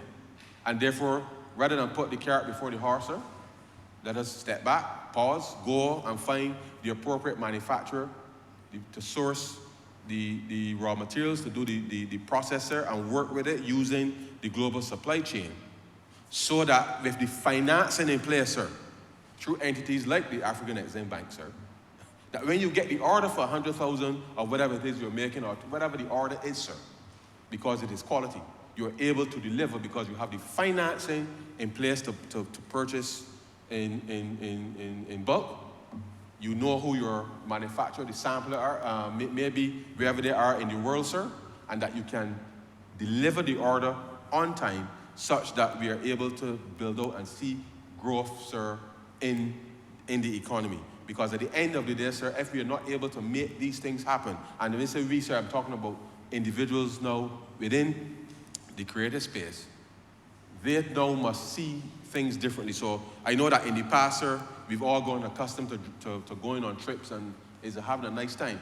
But it is time now, sir, if you're talking about growth, it is time to reorient the process and utilize the facilities that are available through NCF, through Export Barbados, in collaboration, sir, with the African Exim Bank, to be able to change the I think forever, sir, the lives of ordinary Barbadians, and I think, sir, of Caribbean people, as a number of countries, as you know, sir, have signed on to the partnership agreement with the African Exim Bank in order to be able to leverage these opportunities. So I'm saying to Barbadians, let us not do things as we did them, sir, for the last 30, 40 years.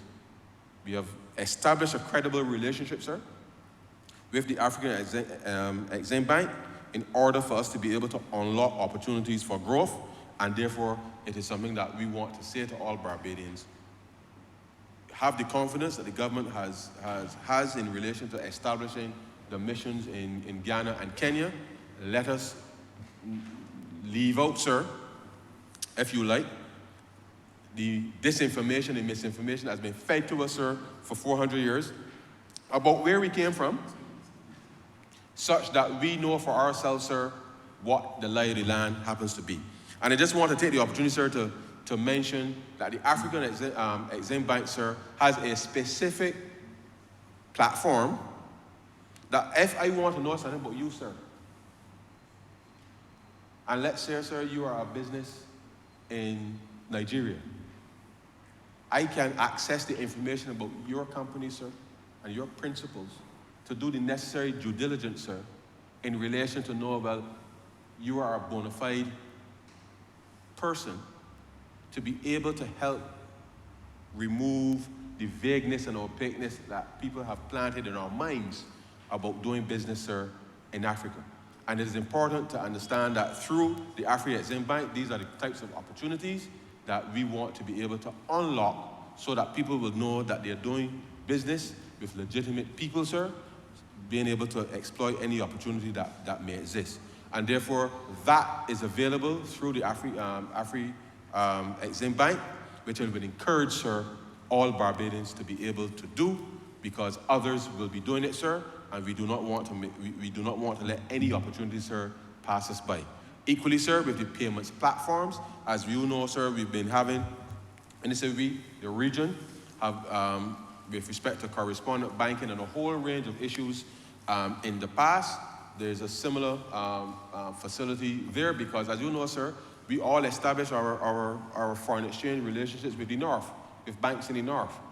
And to the extent that there's an alternative, sir, the African Exim Bank has a platform through which their payments platform that allows us to be able to do that. So as I mentioned earlier, sir, in the same way that we have benefited through the African Medical Supplies platform during COVID for the bulk purchases and continue to benefit in that space, sir, because of scale, we must recognize that as small states now, we must work more productively and collaboratively with our brothers and sisters in the continent to be able to unlock opportunities. But this is where we are at, sir. Things are on the way, and I look forward, sir, to seeing substantial investment flowing between Barbados and the continent, between CARICOM and the continent, in order for us to be able to bring to reality the objectives of the BERT program, sir, the Barbados Economic Recovery Transformation Program, because growing the economy is not just about doing things within the 166 square miles. We really must ensure that there are opportunities for us to be able to do more outside of Barbados, and this is a facility that allows us to be able to do trade easier, to have trade financing in place, because when we look at it, sir, none of our commercial banks do trade finance, really, to speak of, sir.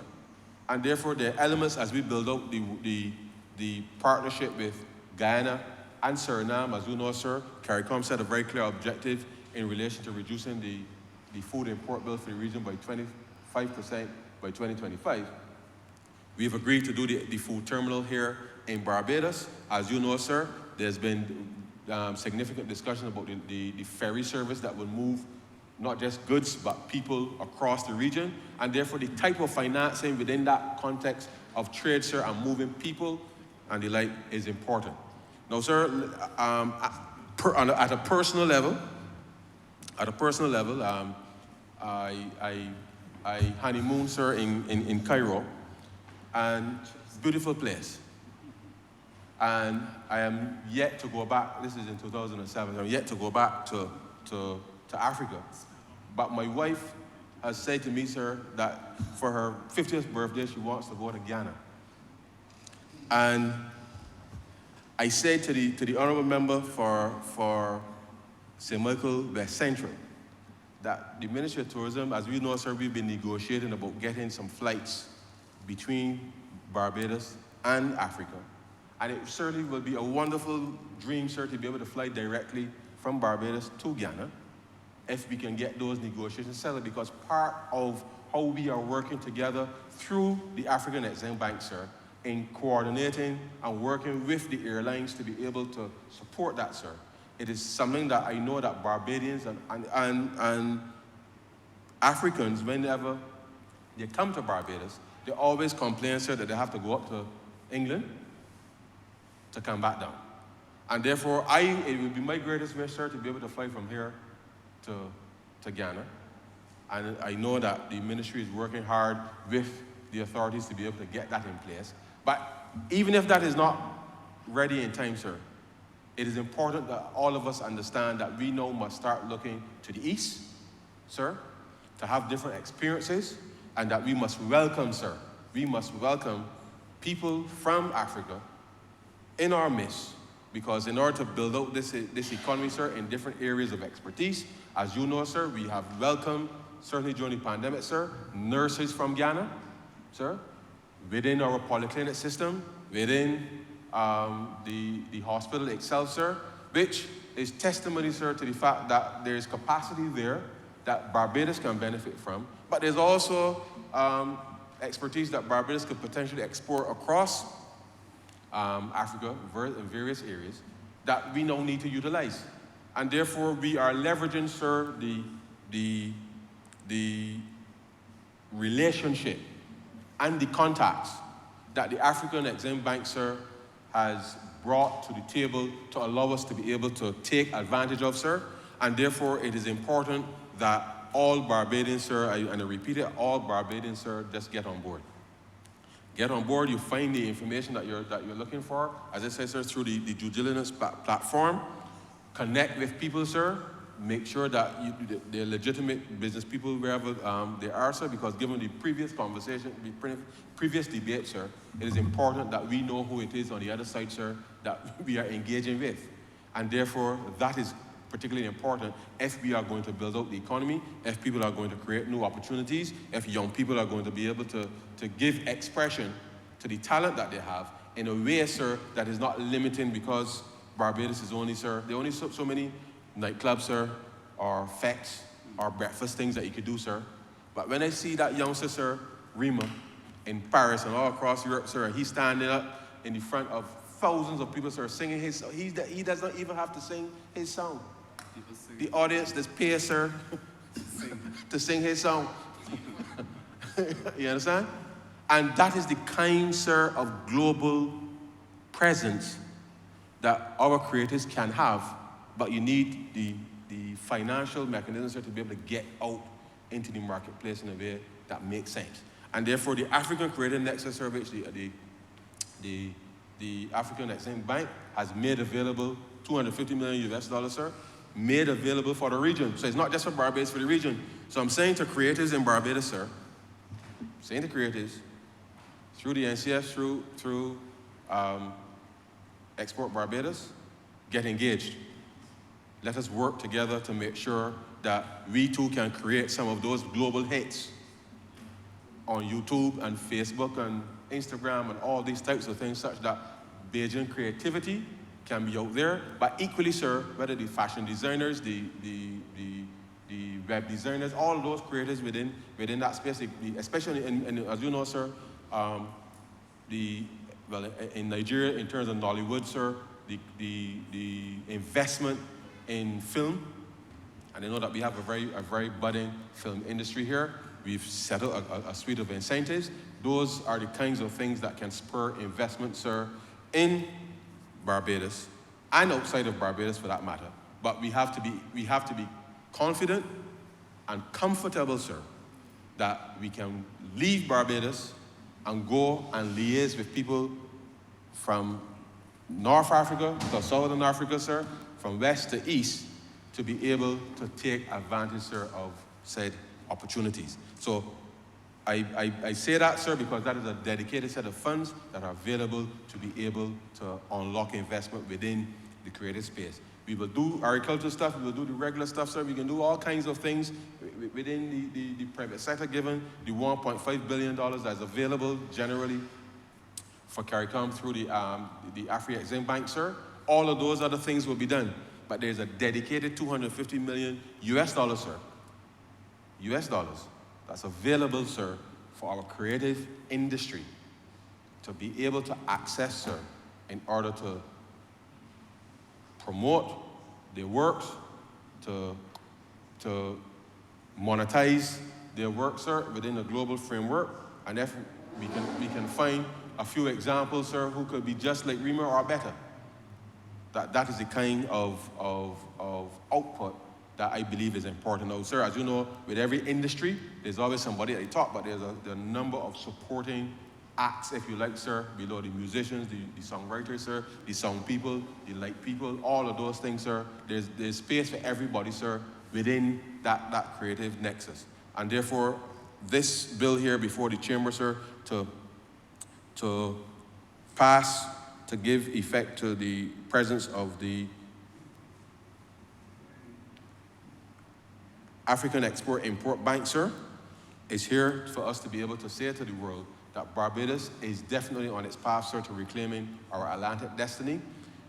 We will continue to work collaboratively to within the economy itself, sir, through the various connections, to be able to do things differently. And one of the areas, sir, that is being done very differently, especially in Kenya, sir, is the payments systems, which, as you would appreciate, sir, Kenya, but especially across Africa, usually would have geographic issues with people being able to conduct business. And in Kenya, in particular, with the solution of the M-Pesa, they've been able to enfranchise millions of people, sir, almost 44 million people using, of 44 million of approximately 47 million people use M-Pesa, sir, across Kenya. And that's something that, as the honourable member spoke earlier about the adoption of the ID card, I want you to appreciate that if you don't take up the technology and use the technology, sir, then the benefits that you would like, that will attain accordingly just will not be there.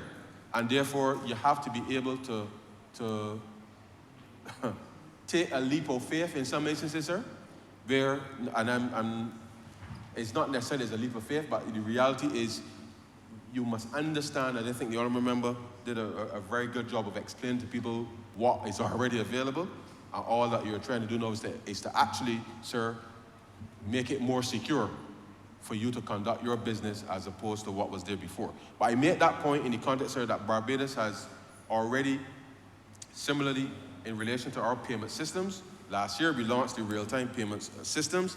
Things are evolving, sir. We expect the business community to be able to roll out a number of solutions for people to pay. A number of young people and young entrepreneurs, sir, will be able to do their business online, sir, much easier within that space, and therefore the rollout of those types of systems is going to be absolutely important, sir, if we are able to make that substantive difference in relation to when people are paid, how they are paid, and how they conduct business, sir, either in Barbados or outside of Barbados. But critically, the access to that type of data is important for people to determine your creditworthiness, if you like, sir.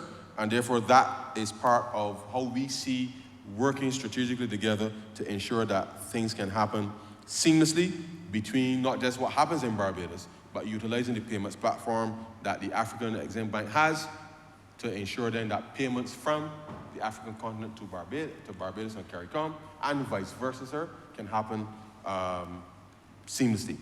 Now, sir, the provisions of this bill, as it speaks to, gives authority for government to borrow any sums from the African Exim Bank, the conditions upon which that is here, which is relatively standard, sir, for most banks like this. In terms of the presence of the office here, and in the same way, sir, just so that there's no doubt, sir, the same way that employees of the CDB or employees of the IDB or any other financial institution of a multilateral nature, sir, get certain privileges and immunities, sir, the officers of the African Exim Bank, sir, will enjoy the same immunities and privileges as any of those other institutions. And therefore, to the extent that that is here, the similar provisions are made for those officers, sir, in relation to their conduct in Barbados. And to the extent that, and as schedules to the bill, sir, just very quickly, the first schedule speaks to the agreement between the government of Barbados and the African Exim Bank concerning the location of the office, which as here, that was signed on the 4th of August last year between the Prime Minister and the President of the African Exim Bank, Professor Benedict Orama, sir, is in the first schedule. And then the second schedule speaks to the establishment of the partnership agreement between members of states of CARICOM as well as the African Export-Import Bank, which was signed, sir, on the 1st of September of 2022 at the Afro-Caribbean Investment Forum, which was held here at LESC. And so, sir, this, I believe, is particularly important as part of how we reclaim our Atlantic destiny, create a real and substantive connection, sir, with the government and people of Barbados through the Afri-Exim Bank and the whole of Africa, and to bring real, sir, our expression to be able to not just opening the 2 missions in Ghana and Kenya, but I hope soon, sir, as we grow the economy, sir, that we can open up more missions across Africa to be able to accelerate, sir, our connections, our prospects, and that when we get those flights, as I told the Honourable Member for St. Michael West Central, that the flights that we want to have directly coming from Africa to Barbados, or the Caribbean for that, but Barbados in the first instance, sir, that we are able now to be able to bring true expression, not just to being able to move voluntarily, sir, because as you know, sir, 400 years ago, we were the first stop. But we weren't the first stop because we wanted to be on the boat. But this time, sir, as part of our strategic objectives in terms of not just growing the economy, but getting closer South-South cooperation, it is important that we determine how we move, when we move, where we move to, sir. And therefore, it is those discussions that I know our governments and the agencies supported by the African Exim Bank are supporting to allow us to be able to bring our people, sir, our brothers and sisters, closer together. And that is something, sir, that I look forward to coming to fruition. We know that whatever happens, sir, we will have to sustain. Governments will have to sustain initially until the traffic is able to support it. But it is something, sir, that if we do not do it, sir, nobody's going to do it for us.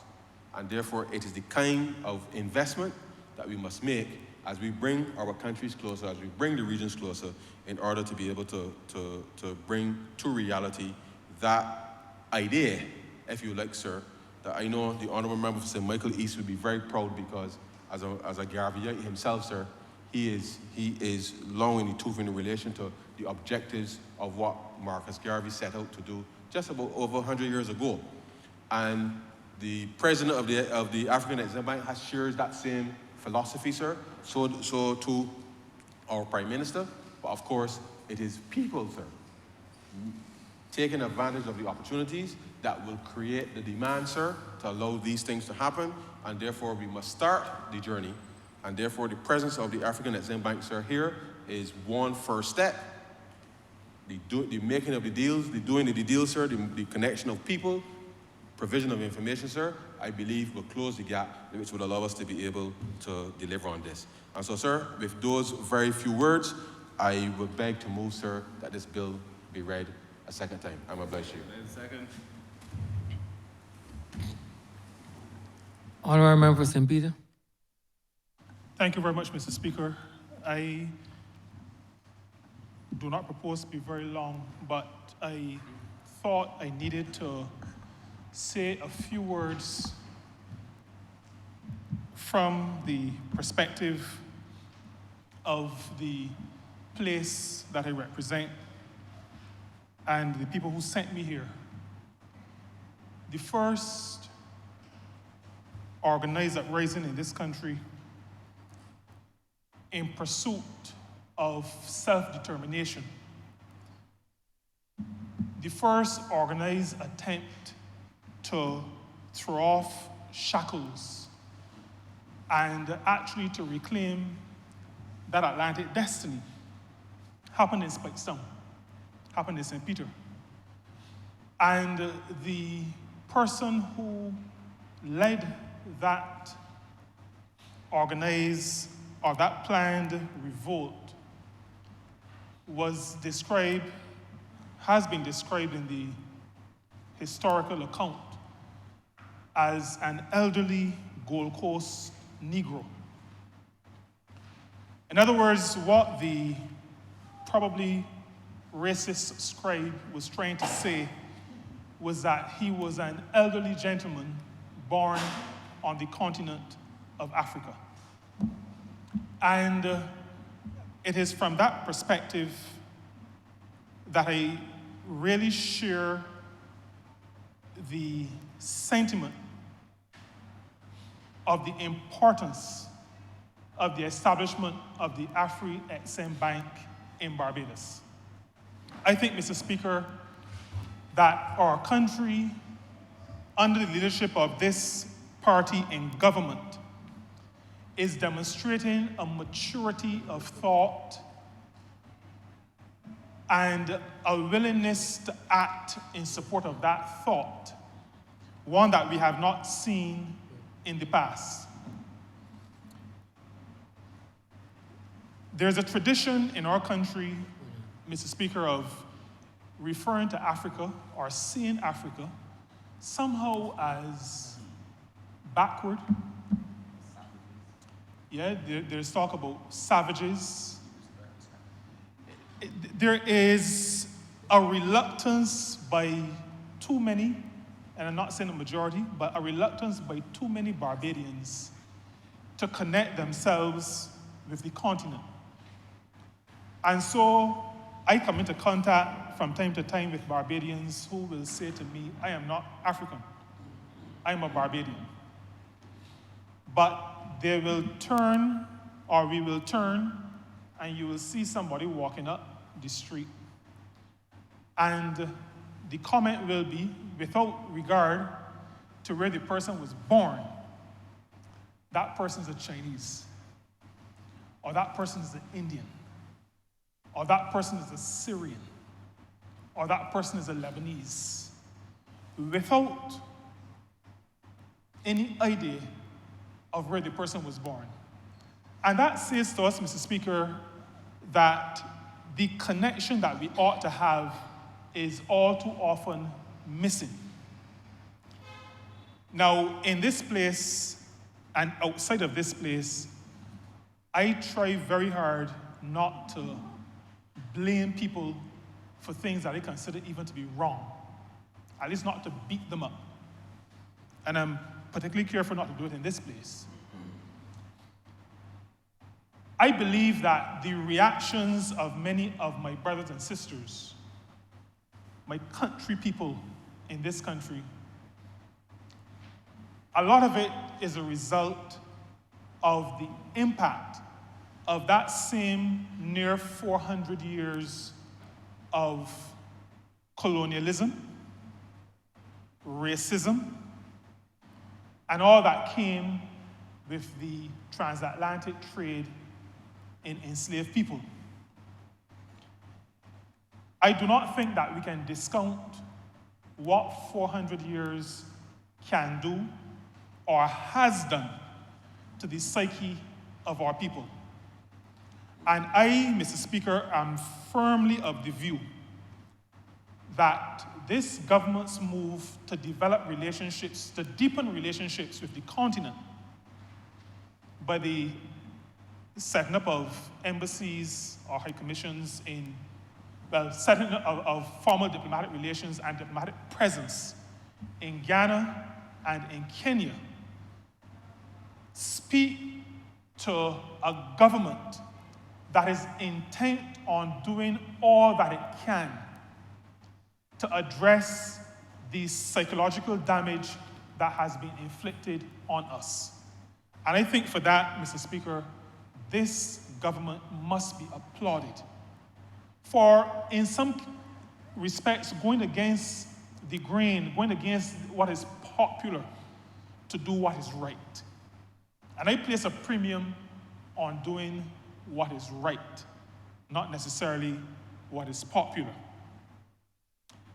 There is also a view, Mr. Speaker, and I've heard this said from the time I was a boy, that Africans don't like Bajans. Now, I'll put it this way, in terms of what my few years of experience in life, not in terms of those relationships, but in life generally, has taught me. If you get on as though you met yourself, and that you're better than everybody else, then not many people will like you. I don't think I need to go any further with that. But I will say that due to the efforts of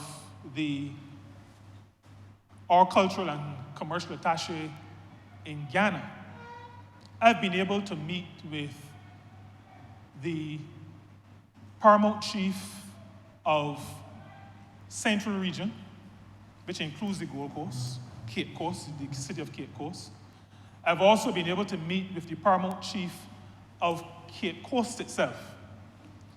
And I've also had the opportunity to meet with the Bishop of Accra, the Accra Diocese of the Anglican Church in Ghana. And I have to say, Mr. Speaker, that when I reach out to my brothers across the ocean, I have felt nothing but love and embrace. As a matter of fact, Mr. Speaker, my experience has been that those who my foreparents left on the continent are very interested in hearing about the journey that we've gone through. I do not believe that they'll be interested in hearing that we feel that we are better than them. But they're interested in the journey. And so when I spoke to the paramount chiefs in those meetings and I spoke to the bishop, they wanted to hear the story. We organized in the season of emancipation 2022, I believe, or maybe 2021, one of those 2 years, we organized a joint church service between the Diocese of Accra in Ghana and the St. George Parish Church.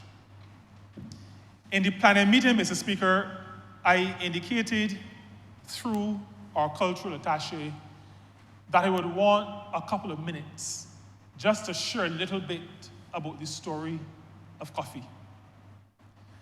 And when the bishop heard just a little bit of the story, he almost immediately said, that story must get the same amount of time as his sermon.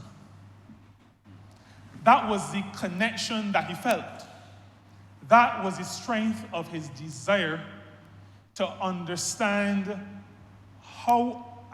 what the African experience was in the Caribbean and how it was now manifesting itself as we come out of that colonial era. I'm saying, Mr. Speaker, in summary,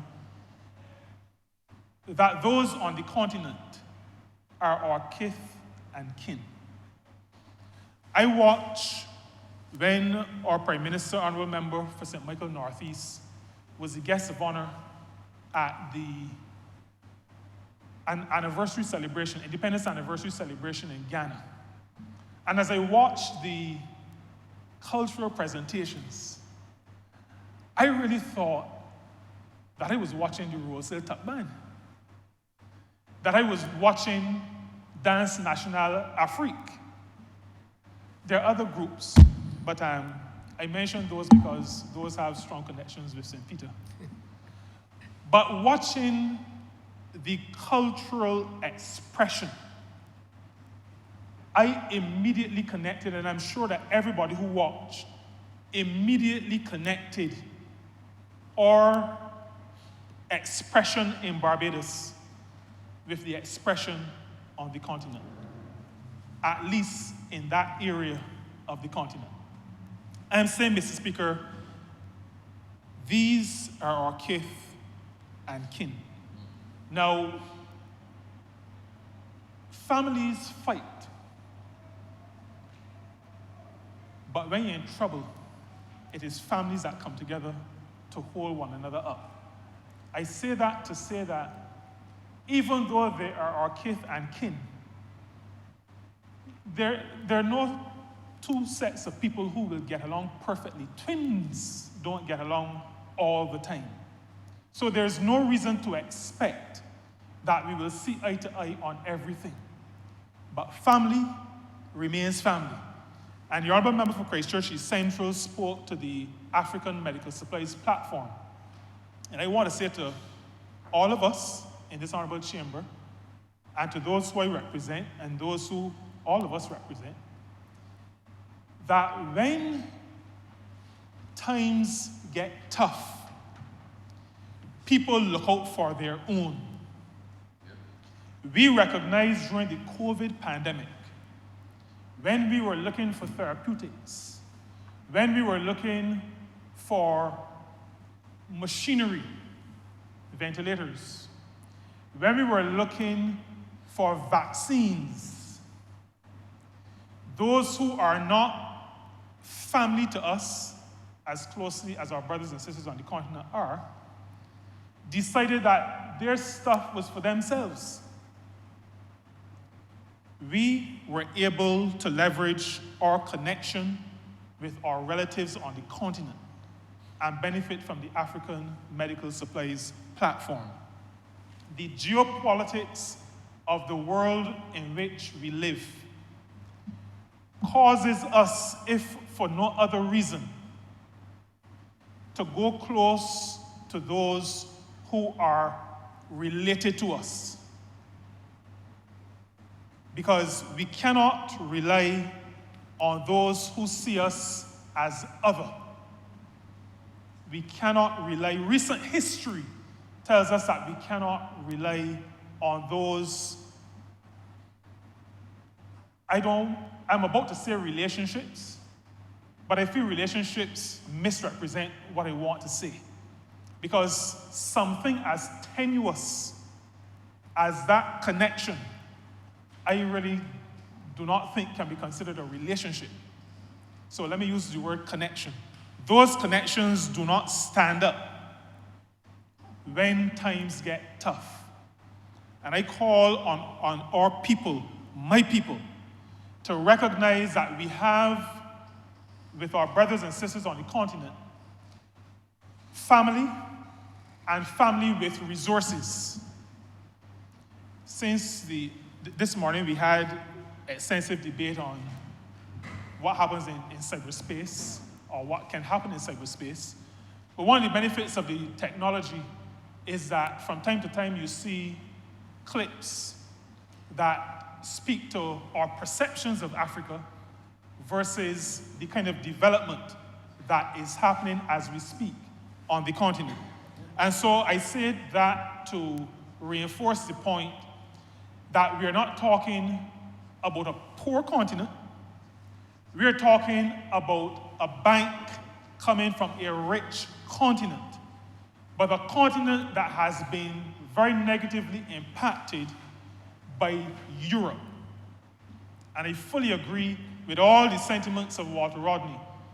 Europe divided, plundered, and underdeveloped Africa. Africa, like the Caribbean, is lifting itself out of hundreds of years of exploitation, racism, all kinds of negativity that has been imposed on the continent and on Africans and people of African descent.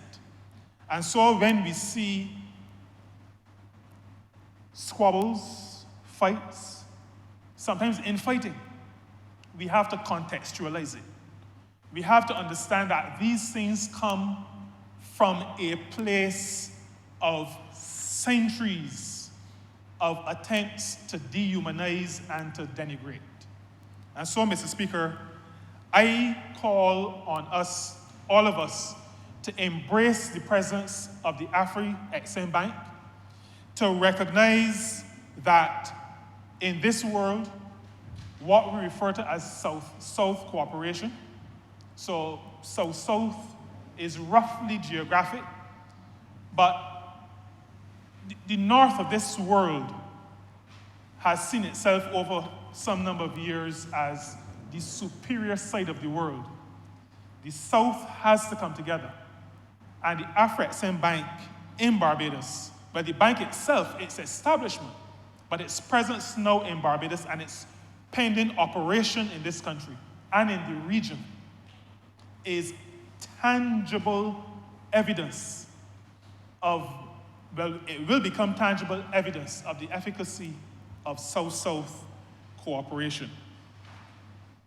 It is important for us to recognize also that we are not able to rely on traditional modes in terms of trade, in terms of financing. We also are not able to rely on traditional partners. We have to embrace new. And Mr. Speaker, I believe if you're going to embrace new, you start by embracing family. And so I want to reiterate that a country that is bold enough to establish diplomatic presence on the continent, a country and a government that is bold enough to take down Nelson and put in its place,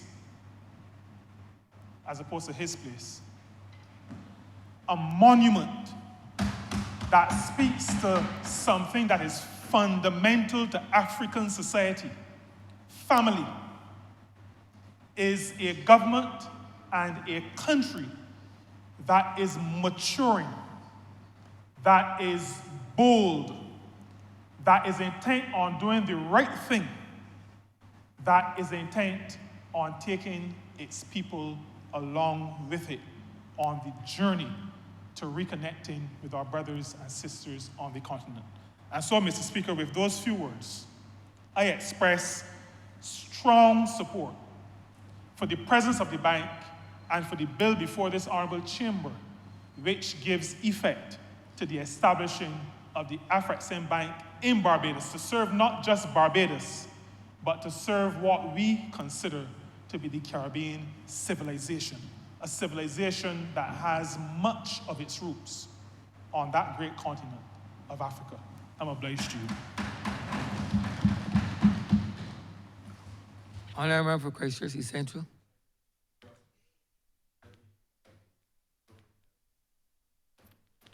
Honourable member, for his contribution. Like him, I look forward to deepening the institutionally, but also at a personal level, sir, our ties between our regions, and to the extent that Barbadians can play an active role given their presence here, I think is as I said before, sir, consequential.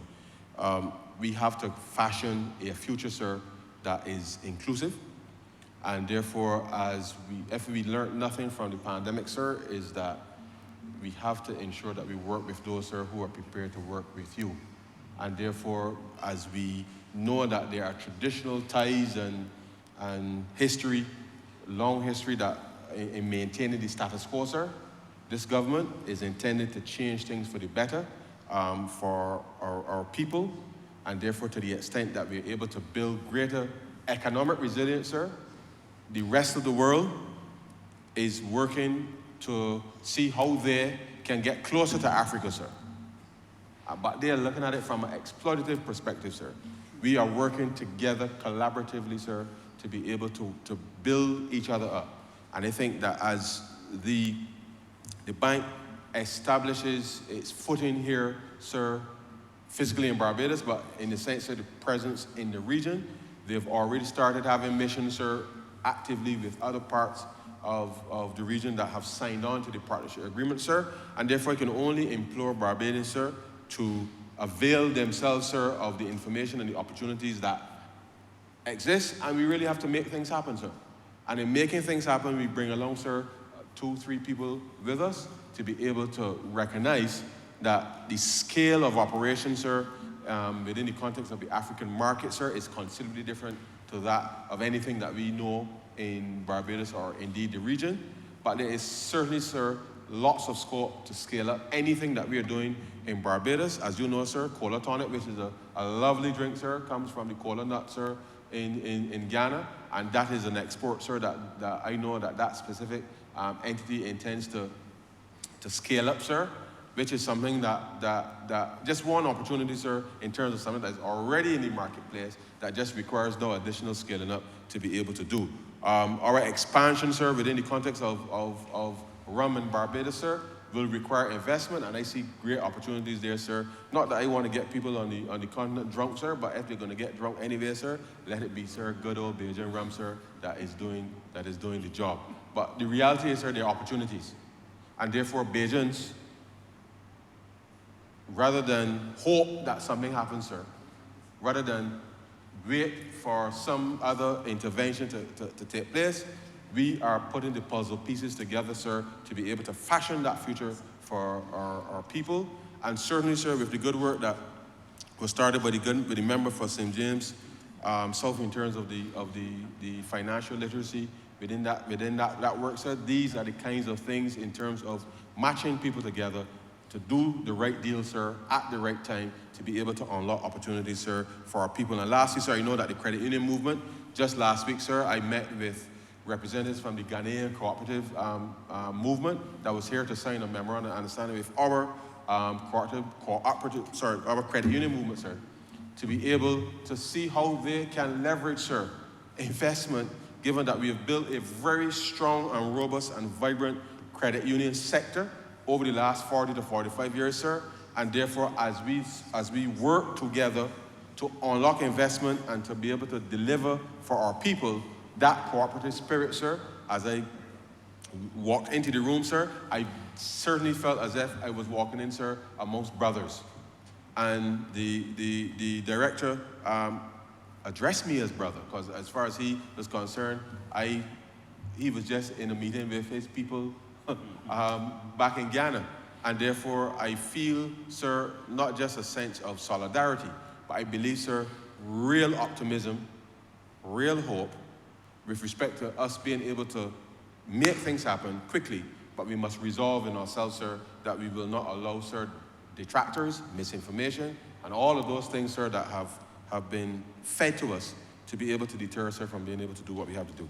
But, sir, let me thank you for the opportunity to bring this bill to this chamber, to have this debate this evening, and to say to Bajans, to say to CARICOM citizens, that we have it within us, sir, to be able to work collaboratively, constructively with our brothers and sisters from Africa across the region on strategic things, sir, in order for us to be able to build greater economic resilience in the region, to deliver shared prosperity, sir, for our regions, and to be able, sir, to do what Marcus Garvey wanted to do, sir, over 100 years ago, that this is an opportune time, sir, with the right financing, with the right skills, with the right opportunities available to us, to be able, sir, to deliver on that promise of being able to truly enfranchise our people with a mechanism for ownership to allow us to be able to deliver. And so, sir, with those very few words, I beg to move, sir, that this bill be read a second time.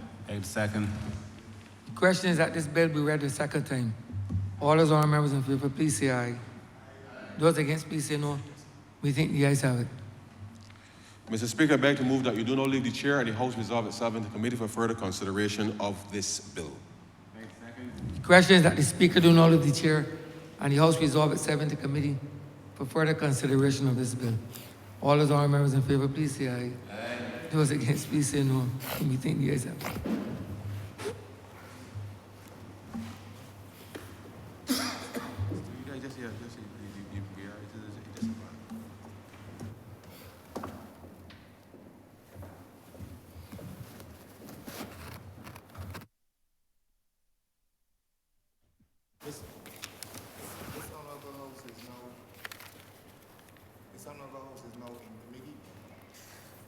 Clauses 1 and 2.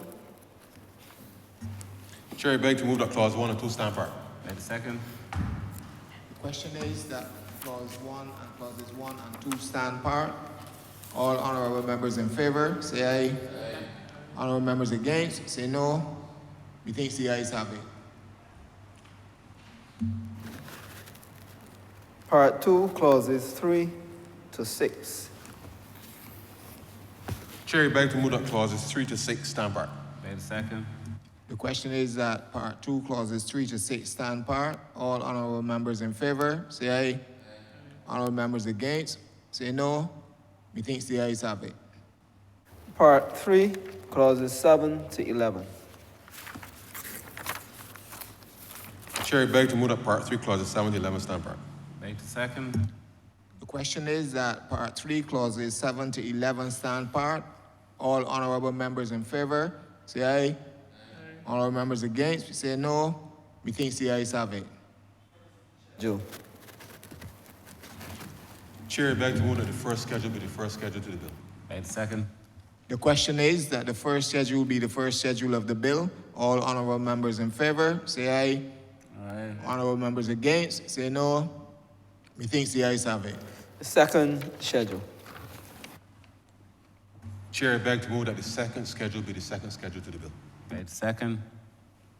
The question is that the second schedule will be the second schedule of the bill. All honorable members in favor, say aye. Honorable members against, say no. Methinks the ayes have it. Chair, I beg to move that you do not report His Honor the Speaker the passing of one bill in committee. Wait, second.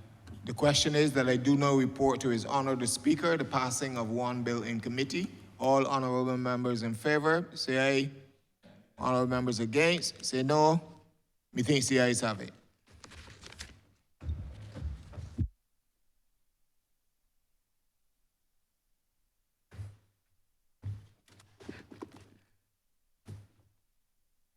The chairman of committees is reporting the passing of one bill in committee. Honourable member for Christchurch East Central. Mr. Speaker, I beg to move that this bill be read a third time. Wait, second. Question is that the bill be read a third time. All those honourable members in favor, please say aye. Those against, please say no. Methinks the ayes have it. Mr. Speaker, I beg to move that this bill be now passed and cited as the African Export-Import Bank Act 2024. Wait, second. Question is that the bill be passed and so cited. All those honourable members in favor, please say aye. Those against, please say no. Methinks the ayes have it. This bill is passed and so cited.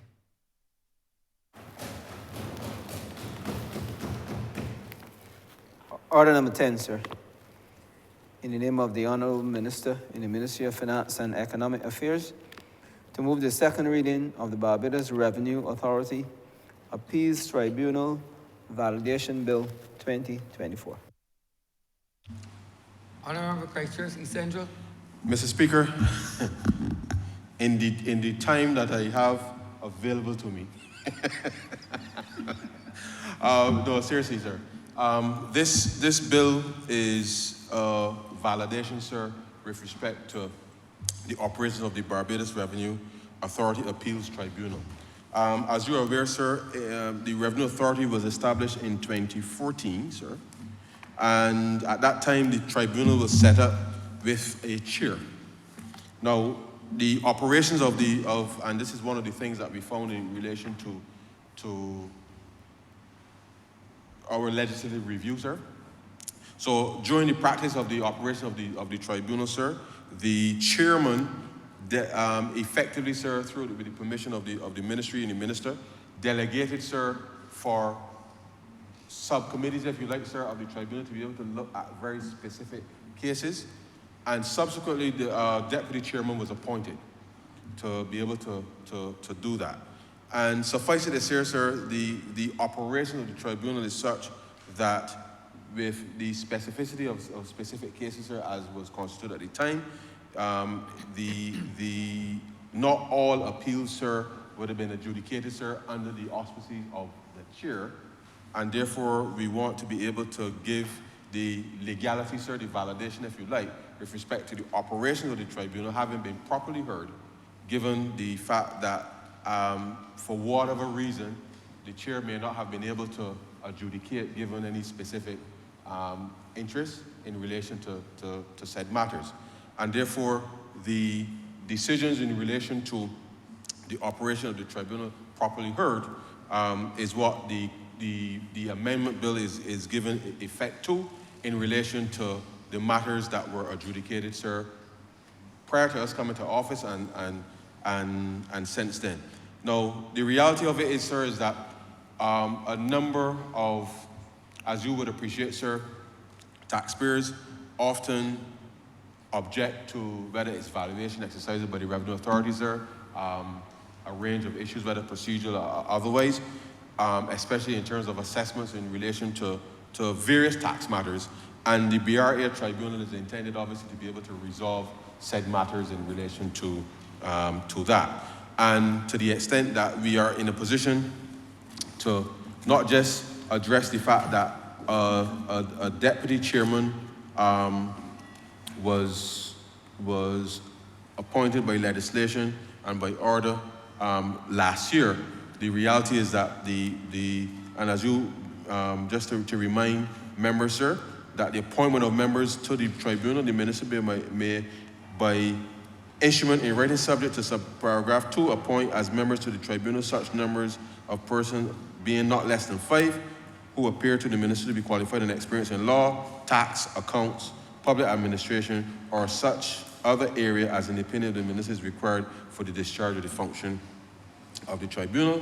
And the minister may appoint a member to be chairman of the tribunal and another member and another to be deputy chairman of the tribunal. And therefore, those amendments that were agreed by order in 2023 really, sir, is to be able to ensure that, as I said, sir, as the tribunal function, that there is no issue in relation to those decisions that were done by the deputy chair, and therefore to give the validation, sir, with respect to the operations of the tribunal, even though the legislation spoke to the chair, operationally, obviously, because you needed to be able to have that process for governance settled. This is really just to give effect to the operations of the tribunal in order to be able to settle those matters. So the reality of it, sir, is that this is a very simple and straightforward validation clause which will validate the operations of the tribunal. There's a chair, there's a deputy chair, and as things arise, people will excuse themselves as appropriate, sir, with respect to those things, and therefore, within the context of that, we believe, sir, that this now will be able to put on a legal footing, sir, all of the operations in relation to how the tribunal operates. And so, sir, with those very few words, I beg to move, sir, that this bill be read a second time. The question is that this bill be read a second time. All those honourable members in favour, please say aye. Those against, please say no. We think the ayes have it. Mr. Speaker, I beg to move that you do not leave the chair and the House resolve itself in the committee for further consideration of this bill. Second. The question is that the Speaker do not leave the chair and the House resolve itself into committee for further consideration of this bill. All those honourable members in favour, please say aye. Those against, please say no. We think the ayes have it.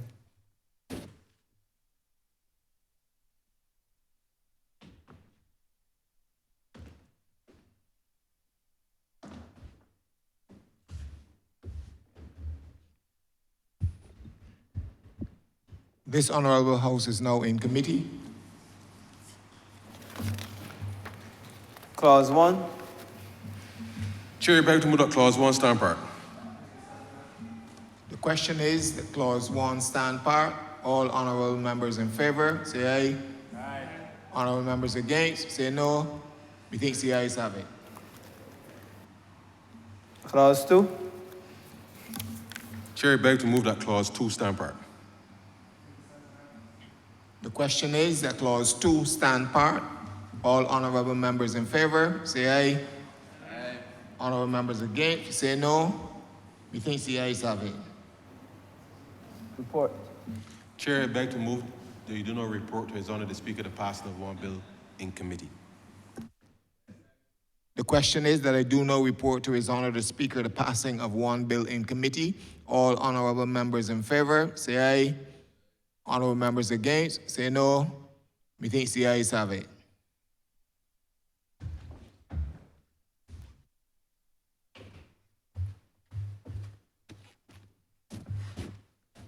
Chairman of committees is reporting the passing of one bill in committee. I member for Christchurch East Central. Mr. Speaker, I beg to move that this bill be read a third time. Second. Question is that the bill be read a third time. All those honourable members in favour, please say aye. Those against, please say no. We think the ayes have it. Mr. Speaker, I beg to move that this bill be passed and cited as the Barbados Revenue Authority Appeals Tribunal Validation Act 2024. The question is that this bill be passed and so cited. All those honourable members in favour, please say aye. Those against, please say no. We think the ayes have it. This bill is passed and so cited. I member for Christchurch. I member for St. Joseph? Mr. Speaker, I am proposing that we adjourn until the 13th of February, but I don't know what you remember. Mr. Speaker, with that, we've come to the end of our business for today. Let me thank members for their cooperation and for graciously entertaining our young guests. From what I've heard, we certainly left a good impression on them. Beg to move that we do now adjourn, Mr. Speaker, until Tuesday, 13th of February, until 10 a.m. in the morning. The question is that this House be adjourned until Tuesday, the 13th day of February 2024 at 10 a.m. in the forenoon. All those honourable members in favor, please say aye. Those against, please say no. We think the ayes have it. This honourable chamber stands adjourned until Tuesday, the 13th day of February 2024 at 10 a.m. in the forenoon.